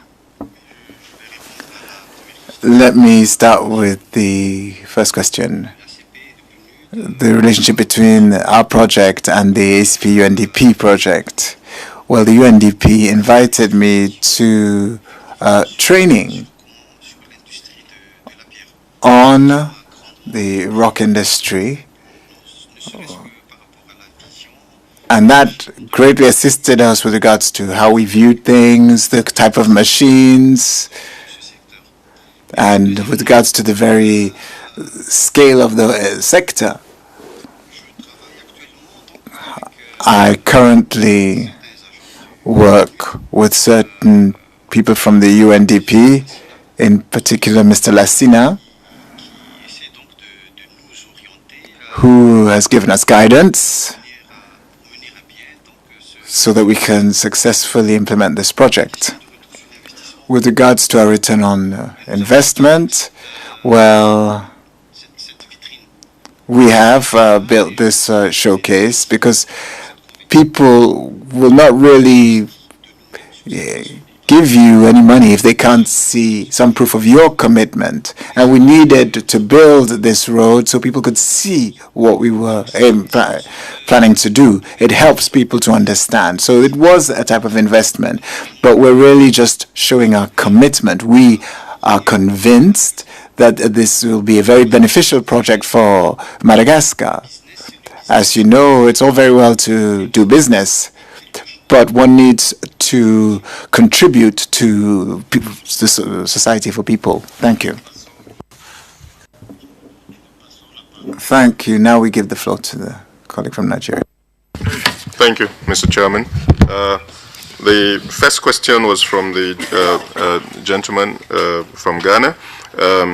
You wanted to know if we are also affected by the activities of, this is a diplomatic house, so perhaps I shouldn't use certain languages, by the activities of the Chinese, perhaps unwholesome, and how we are handling them. Okay, yes, it is a challenge. I do not like using the word problem. It is a challenge.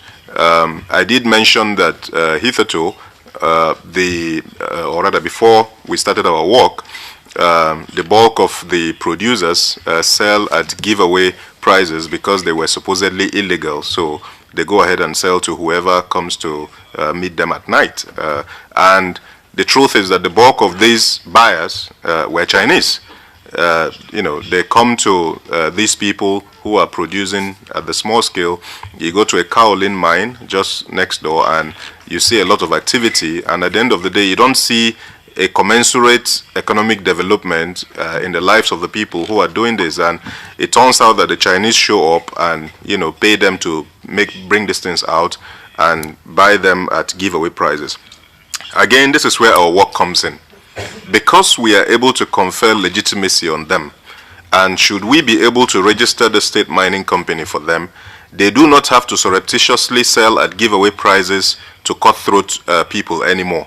They will now be able to, on their own, get value for their product and the actual market value for their product because they are legal, because they are formal, and because they have the license to do what they are supposed to do. And that's for the small players. For the big players, well, they are fine.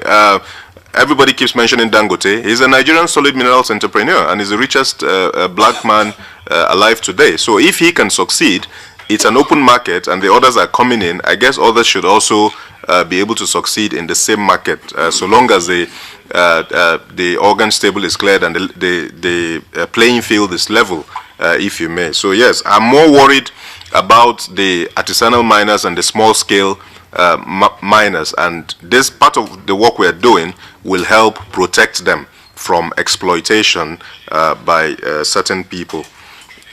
Your second question is about the environment, and incidentally, again, I thank the UNDP for the opportunity to attend that program in Ghana in March. I'm very sure you're familiar with the Otekpolu region. There was a mine we visited, I hope I got the name right, in Otekpolu, and part of what I took away from that, from the visit we visited three mines. One was in Shire Hills, I believe that's what it's called. One was in Shire Hills. Again, what I took away from there was health, safety features. The mine was very good with HSE activities. Everybody was on hard hat, was on safety boots, was on vests, and it was very nice to see. And when I went back, I enforced that in our own mines. And second, at the Otekpolu mine, they had given a scholarship to a young student who came to them with an idea about a grass that could be planted at an unused mine, and the grass will lead to the regeneration of the soil in the place. It will suck away, it will take away the harmful acidic contents of the soil and reinvigorate the soil to, on its own, grow back again. And they did a test run and it worked. And because of the ingenuity of that idea, they gave that young man a scholarship to go to further his education. And that was a takeaway from the Otepulu mine, and it's something that we're also exploring back home. So yes, it's a concern, and we're addressing it. So finally, on governance, to what extent is the state involved? Incidentally, I did say I'm an official of the state government, and I think your specific question was about the federal-state dichotomy as per laws. In Nigeria, we have 3 cadres of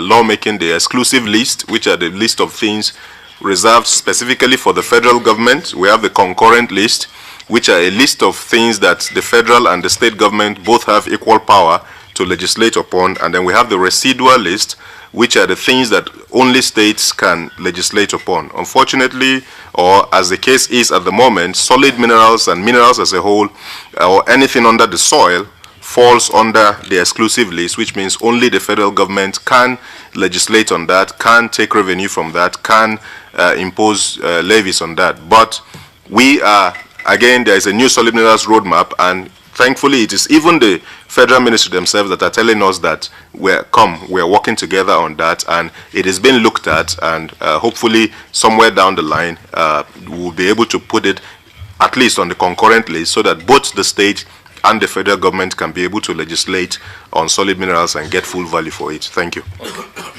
Donc, nous arrivons donc au terme. So we've come to the end of this panel, and I think these 3 experiences have shown you what can be done. And I think we can only but thank the UNDP for having come up with this idea, and the ACP as well for having endorsed this. So this is the end of this panel. Thank you so much for your attention and questions. Thank you. Thank you, Excellency. Thank you, Mr. Ambassador. My pleasure, sir. Thank you, sir.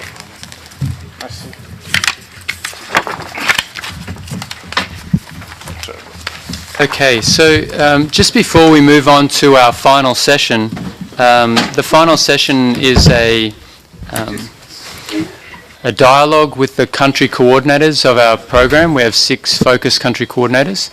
In the program it says it's for an hour, but we knew that we would probably be running to a long time, or we'd be running late, so it is a much shorter presentation than that. So we will have that presentation for about 20 to 30 minutes, then we'll have a short press briefing and go to lunch. So we should finish not as badly as it looks at the moment in terms of time. But this discussion has been very interesting, so hopefully we are keeping your attention, and we'll now move on to the next session, which is chaired by my colleagues, Lucina Pacoon and Caroline Ngonze.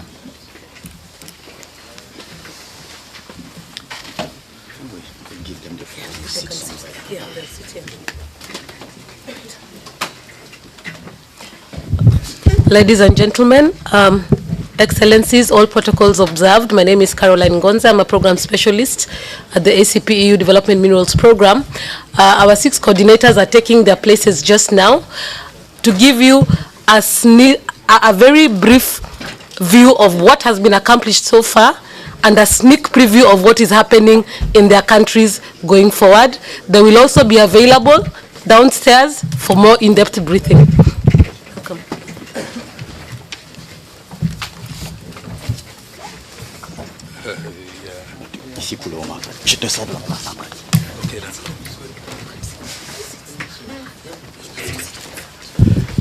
Bonjour, je m'appelle Lassina Pakoun. Good afternoon, I'm Lassina Pakoun. I'm the program specialist, and we will be discussing what has been done up to date in the 6 target countries. You have the coordinators, country coordinators here. They will be discussing the specifics of the programs in their countries and also the way forward regarding activities in the remaining years of the programs. Thank you.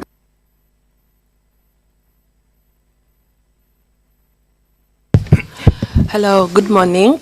I'm Hope Charisiba, coordinator for Uganda, and thank you very much for the very interactive sessions prior. I'm learning a lot, and of course very happy and looking forward to sharing experiences from Uganda. So briefly for Uganda, As you heard in the earlier morning remarks, Uganda had very huge potential in the infrastructure development sectors, but also mining itself as a sector in whole has been given priority in our national development programming up 2020. So this program has been timely in terms of addressing the challenge that have been really shared. For Uganda, one big thing that has happened really, this sector has really been crippled a lot with a very weak regulatory framework that largely neglected oversight and monitoring and support for development minerals. So I'm happy to say that as a program, we've really helped facilitate the process of concluding revision of the mining policy that really now puts development minerals at the core of government oversight and support. And this really is from the laws, also looking into the regulation around commercialization of these products, but also importantly around mine restoration, because as we see, it has a big impact on the communities. So at least for the program in Uganda, we've managed to stabilize that sector, and also looking at the contracting group that's really interested and vigilant in overseeing implementation from inception of the program. And going ahead also, because we know that this is more also leaning into a knowledge economy, this program itself is really undertaking an extensive geodata mapping for Uganda, because largely we don't know the stocks, where they are, who are the players involved. So one key thing we are doing for Uganda in the next half year is really to update the data with the ministry, the geological survey data, and beyond just producing this data, we are really producing interactive documents and information bases where everyone, and I mean from the large scale, medium scale, and also the artisanal sector, you're really going to be able to access this information to inform their investment and business decisions. Thank you.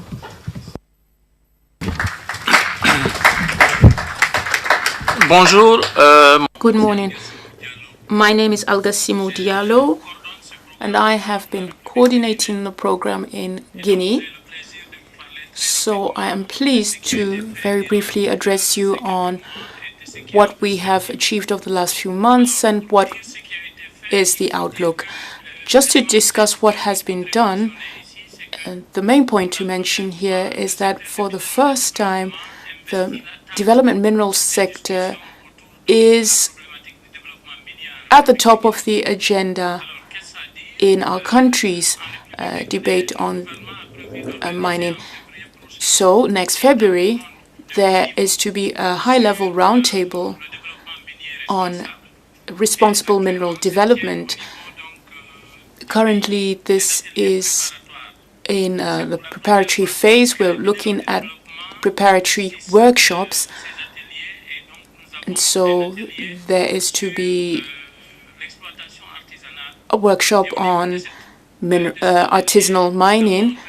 And at that workshop, we developed a technical note that gave information to the effect that it is not merely small-scale gold mining, for example. So this is our contribution to preparations in Guinea in this area. It also has to be said that with the current drop in investments in mining development on a large scale, increasingly we are seeing growth and much more interest in the development minerals sector. At least that is the case in Guinea. So increasingly there are stakeholders who are becoming believers in the sector and understanding that there are certain steps they must take in order to advance. So it is becoming a much more strategic sector in Guinea, and that is why we are here, in fact, in preparation for the mining forum to be held in February. Also, in organizing the training at country level on environment, health, community, and security, our Mines and Geology Institute,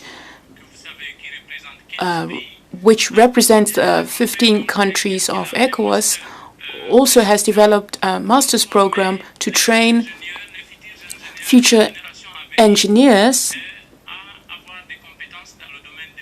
in the development minerals sector.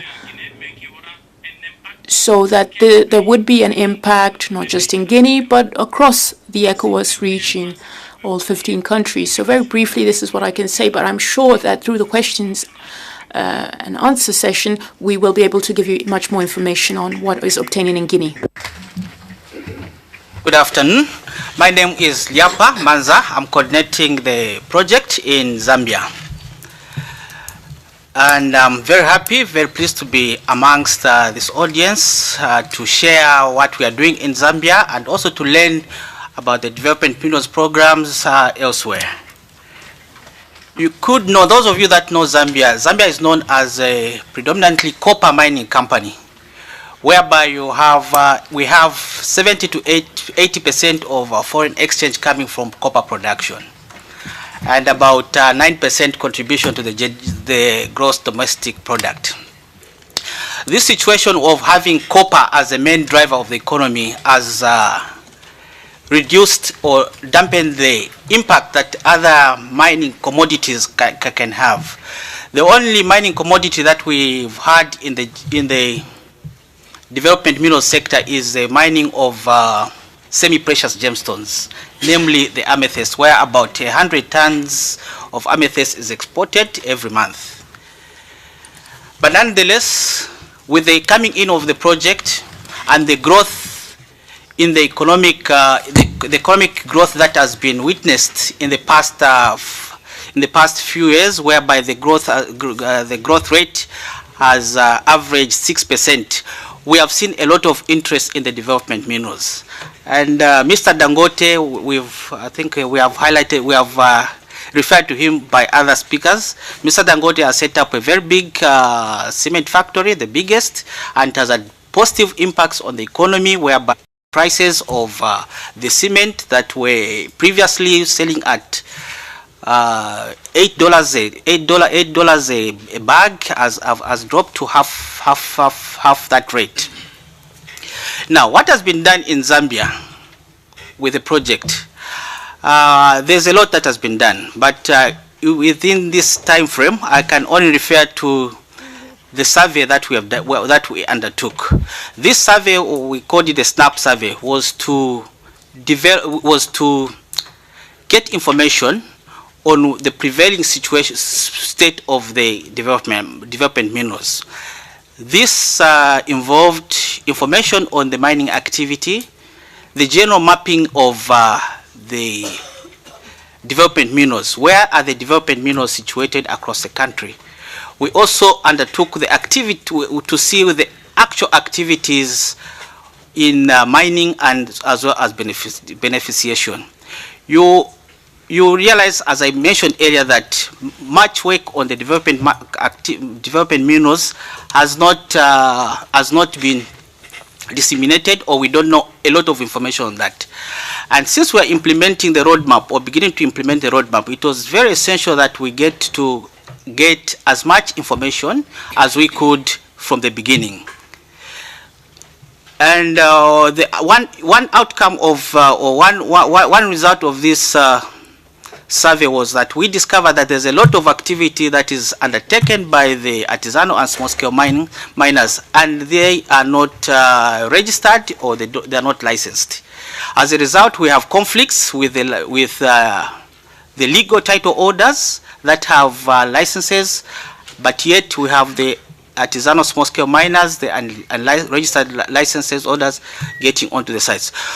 Also, one other issue that came up clearly on this was the involvement of women. We have so many women that are also unregistered and yet are contributing to the livelihoods. They are taking care of their families.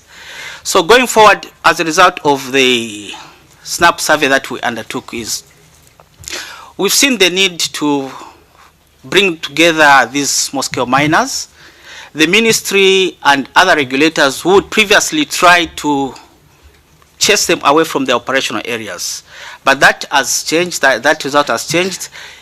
What is happening now is that the ministry and other regulators from the Zambia Environmental Management Agency, the local councils, are engaging these small operators and advising them to formalize the operation through formation of cooperatives so that they can have legal entities, and through that process they will be able to access legal rights to mining areas or mining titles.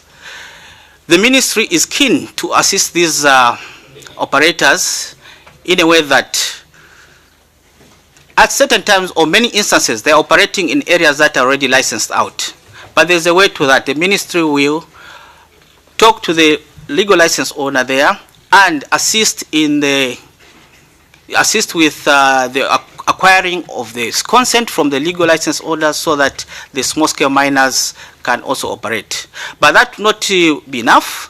We also, once we legalize, we get these people more organized.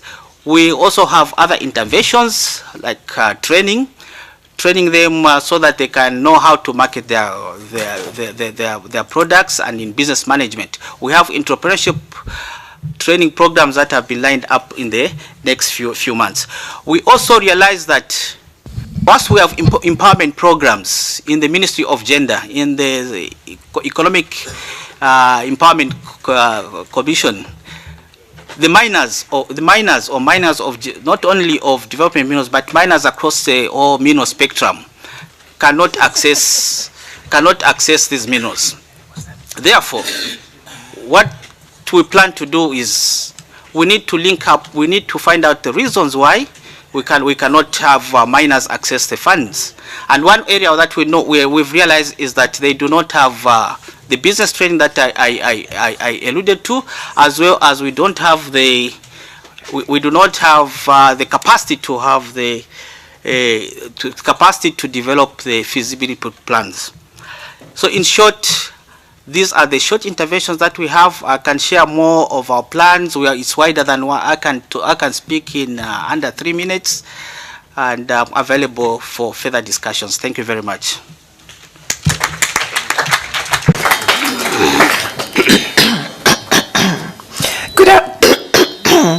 Sorry about that. I'm in Belgian weather.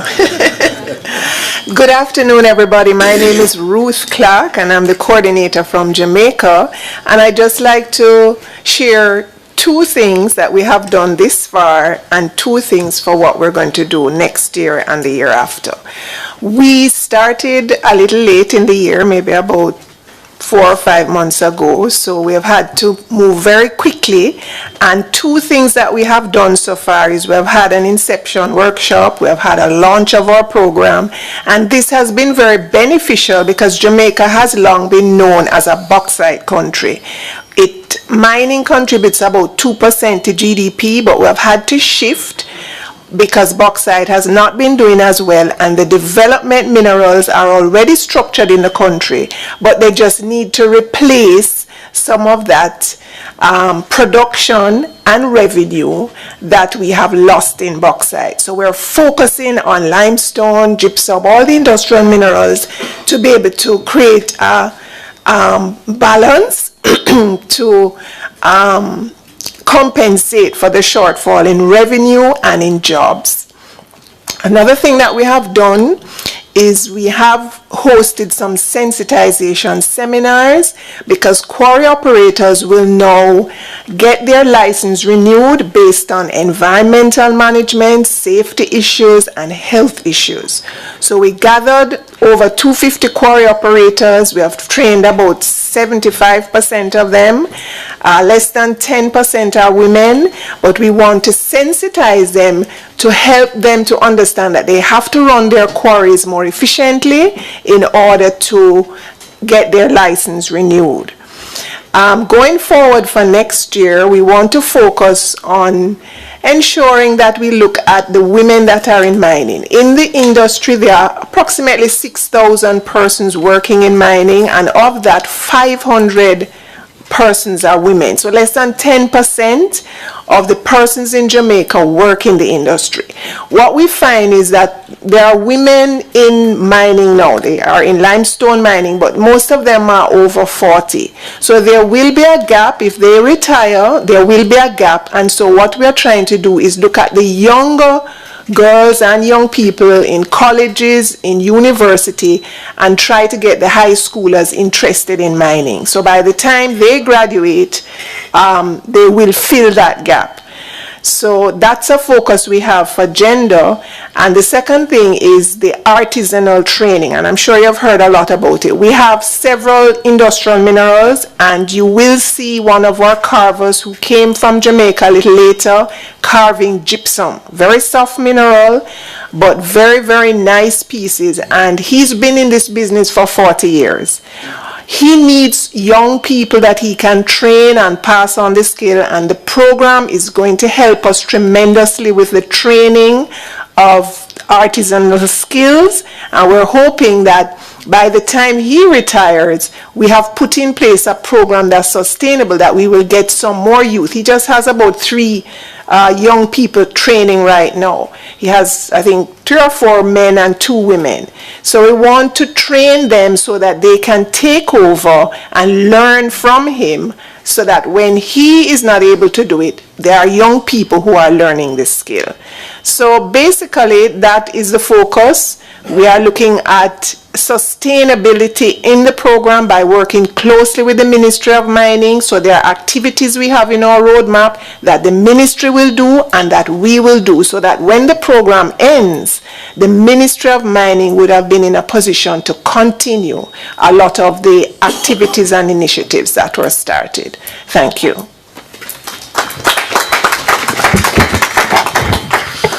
Good afternoon, ladies and gentlemen.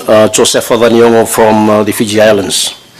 The Fiji project was launched last year under this program, and in conjunction with the Ministry of Mineral Resources Fiji, we have drawn an awareness on the program on the opportunities that the country and the economy could benefit from.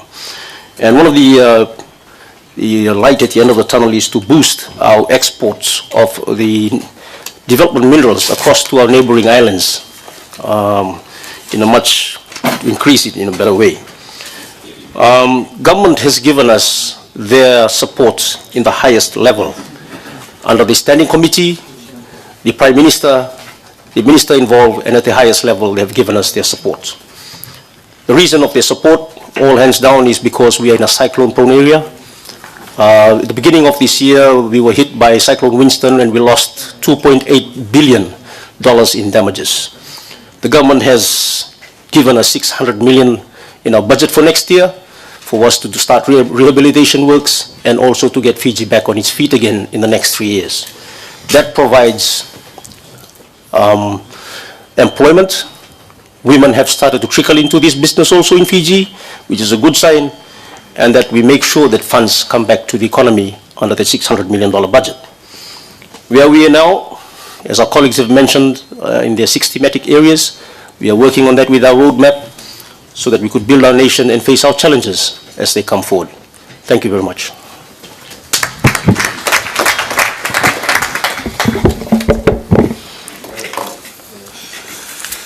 Mesdames, Messieurs, Ladies and gentlemen, good afternoon. My name is Moussa Charlot of Cameroon.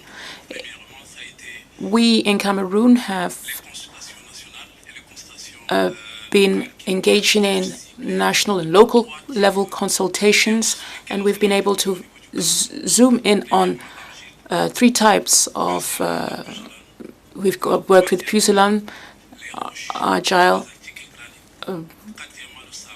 rocks, basaltic and granite, as well as sand. So these types of minerals have been proven to generate significant job creation.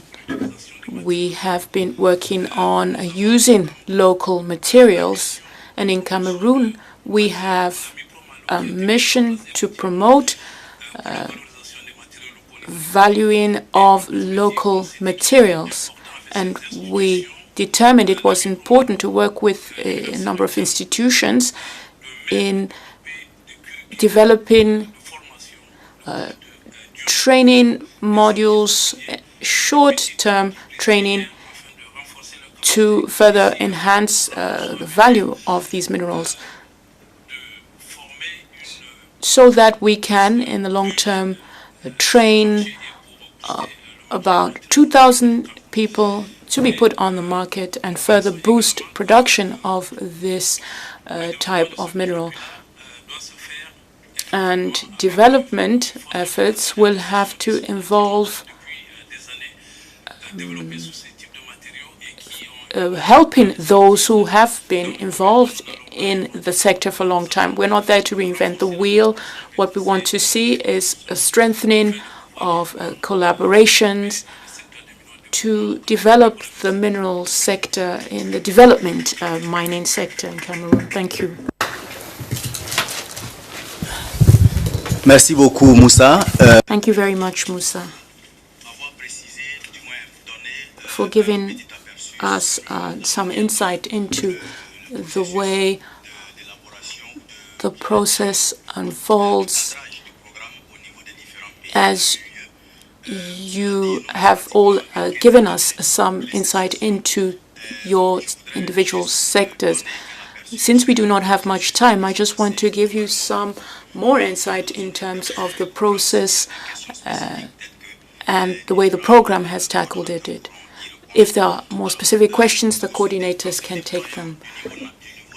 So, based on the regional level in the different countries, you will see national consultations took place. That was the first step. And that made it possible to first define national priorities in the sector for development minerals, and then to identify minority minerals in each country, as well as the priority minerals. And once they were identified, we also determined what key actions needed to be taken to attain results and improve the sector's performance. So all of the actions identified by stakeholders made it possible to draw up the roadmap which each country uses to guide action at national level. During the consultation program, we also saw, aside from involvement of the stakeholders, establishment of the country working groups which validates, endorses, and supports program activity in each country. As I said earlier, we are left with just 10 minutes before we have to close the session. So we would like to allow participants to put questions, give suggestions for the 6 countries. And we are certainly looking forward to all of that input to improve what we're doing. Thank you.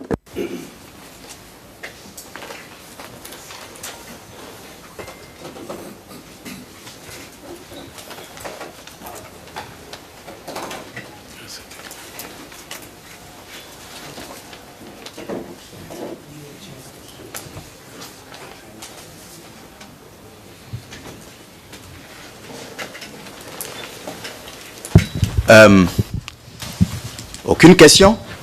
No questions? Oh, I beg your pardon. 3 speakers, I see.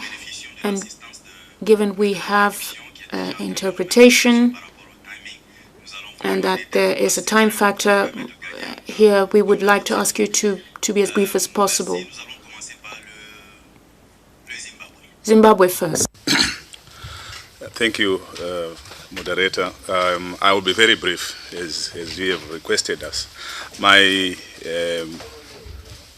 only observation is, first of all, to recognize, because I think the point came out in the presentation by the coordinator from Jamaica, with respect to what happens when the program comes to an end. I think we need a bit more on the life after the program. I think it's just that presentation which made reference to how then the program will continue, because I think that the activity, as all of you have underlined, is very critical and naturally is set to continue. But I think there is a bit of weakness on what will happen. If that could be highlighted. Thank you. Okay, merci. Thank you. Zambia.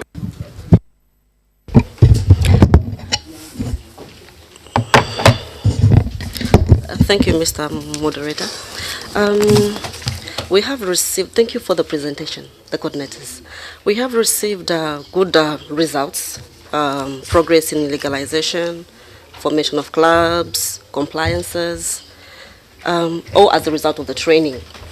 But then, and it is good that we haven't received any negative feedback, so everything is well. But then my question comes in beyond the 3 years. There is a need of equipment. How are we dealing with that? Where is it going to come from? Or do we already have good, reliable equipment that we are using to produce what we've been working with?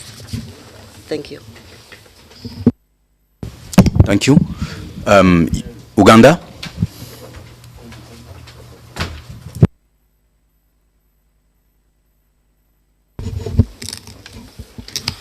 Thank you very much. For me, I'm happy that we have been blessed to meet the coordinators from a number of countries where minerals are produced. The question I had asked earlier about the cheating of the women and children who are doing that manual digging for the gold and other minerals was answered by coordinator from Nigeria and Dr. Busia Kojo, who was, I think, left. Now my question remains, I happen to come anyway from one of the areas where gold is produced in Uganda, and the coordinator for Uganda is around. Many children are running away from schools to go and do this job for little money they get daily. And parents have been arrested and charged in local courts. Even children have been chased away, but they still come.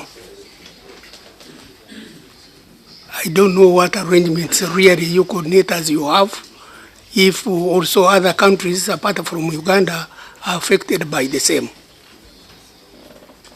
And infrastructures really from the main roads to those areas is very, very bad, as the, was it Madagascar who showed us a film here. Thank you, Chair. Okay, merci beaucoup. Thank you very much, Excellency. Well, coordinators, these are the 3 questions to you. First, on sustainability of the project. Secondly, how do we focus on the issue of equipment, work equipment after the 3 years of the project? And thirdly, how do we deal with the issue of child labor in the development minerals subsector, a growing sector, given that in gold mining this is a serious problem? If I may just say that I'll just answer one of the questions on equipment. There was a concern from quite a number of operators that 25% of the industry has 40 to 50-year-old equipment. So it was a very serious concern that a lot of crushers and front-end loaders and so on were outdated, well, old, and needed to be upgraded. What we have done, because to borrow from the banks, it's expensive. So we are going to hold a workshop with the operators. They may not be able to access funding from the program because we are focusing on capacity building and training, but a lot of them are not aware where they can get financing at low rates from the development banks. And the rates have been dropping to single digit, and what we will do is to host a workshop, a business facilitation, invite them and show them the different approved financial institutions that can lend money for equipment, leasing or purchase. And that's one of the things that we will do to complement the program that we have and to help them to upgrade equipment. Because it's a chicken and egg. If you don't have equipment, you can't increase production. You cannot increase production when you have old equipment. So that is an approach that we will be taking for early next year. And I just like to say on behalf of the coordinators, we really want to thank UNDP and the European Union for financing the program, and I'm happy that attention has been put on the minerals, and we really want to just state our appreciation to both the EU and the UNDP. Okay, thank you very much, Ruth. So now we will go straight to the two other. Sorry, we'll go straight. Nous irons directement. We'll go straight to the other two questions, which were specifically for Zambia and one for Uganda. For Zambia, you were being asked how the issue of equipment can be settled or continue to be covered once the term of the program ends. Liapa, could you please give us your perspective on the program which the Zambian embassy asked about on the lease, the life of this equipment, how long it can be used? Thank you very much. My colleague has alluded a little bit also on the issue of the equipment for the miners. Basically, what this program is doing, we are not going to provide financing for equipment, especially the mining equipment, which can be so costly. We have in our programs planned to train or introduce the operators to the technologies that they can use to enhance their production. Once they have this access to the technology, they know the right equipment that they can use, they'll be able to select out what they need. One area that will be focused on also is linking the operators to the financing houses that are available, and for Zambian case, to the empowerment programs that are available in the country.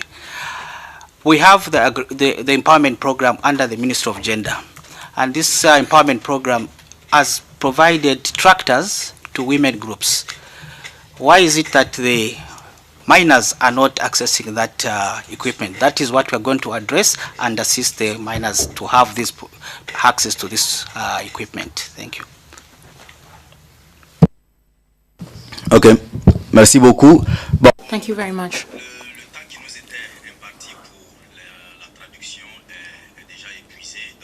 We have run out of time to use the interpreters. We'd like to thank them. They have been with us since morning, and it made it possible to have discussions in different languages. We will continue to work without them. The last question. For Uganda, that is management of child labor. Thank you very much. Indeed, as you rightly say, child labor issues are really cross-cutting, and of course the mining sector is not really spared that. Uganda, we've really tried to, like you said, people have been arrested, fined, but still the children are back at the mines. So what we decided in our country roadmap is, one, the approach we took really was to do this cross-fertilization in implementation. We know the program itself cannot do much alone as in itself. First thing we did was to work with the Ministry of Gender, really. They have an ongoing program that really supports really an understanding of the value of education and the implication on child development when they're engaging really labor in mines. So in that way, when we work with the Ministry of Gender itself, we've been able to really educate the parents, but also establish the community as a watchdog to disincentivize really women and children, and especially children from working in the mines. And also, of course, we've really, part of our effort of formalizing this is embedded in the licensing laws and provisions, where for you to get a legitimate mining operating license itself, you must really fulfill certain standards of operation. So for example, as people strive for formalizing their operations and should be able to access the capital and other inputs they need really to benefit from this sector, one key factor we are including is that your mine is not hosting any child labor activity. And that way has helped us really legitimately disincentivize them. And I think also to talk briefly about the equipment issue, Uganda Working Group and stakeholders have decided really part of the program is really going to support the fabrication of this of equipment that we find very expensive, but local artisans are actually able to really provide this at a very lower cost, but also own this technology that can be used to train and facilitate other operations beyond the life of the program. Ok, merci beaucoup. Le temps qui nous est imparti est largement épuisé. Nous sommes donc à la fin de cette session. Nous vous remercions de votre attention, tout en vous invitant à éventuellement continuer les discussions bilatérales avec les différents coordinateurs et également continuer les échanges en bilatéral à la pause ou alors à tout moment de votre choix. Vous les connaissez déjà, donc vous pouvez les accoster selon vos besoins et votre intérêt. Ladies and gentlemen, thank you very much for your attention. We are at the end of this session, this discussion session on the country roadmap and country level activities. So we kindly invite you to possibly, or if needed, meet with the country coordinators in separate and parallel bilateral talk or discussion so that you can learn more about what is going on at the country level. Thank you very much.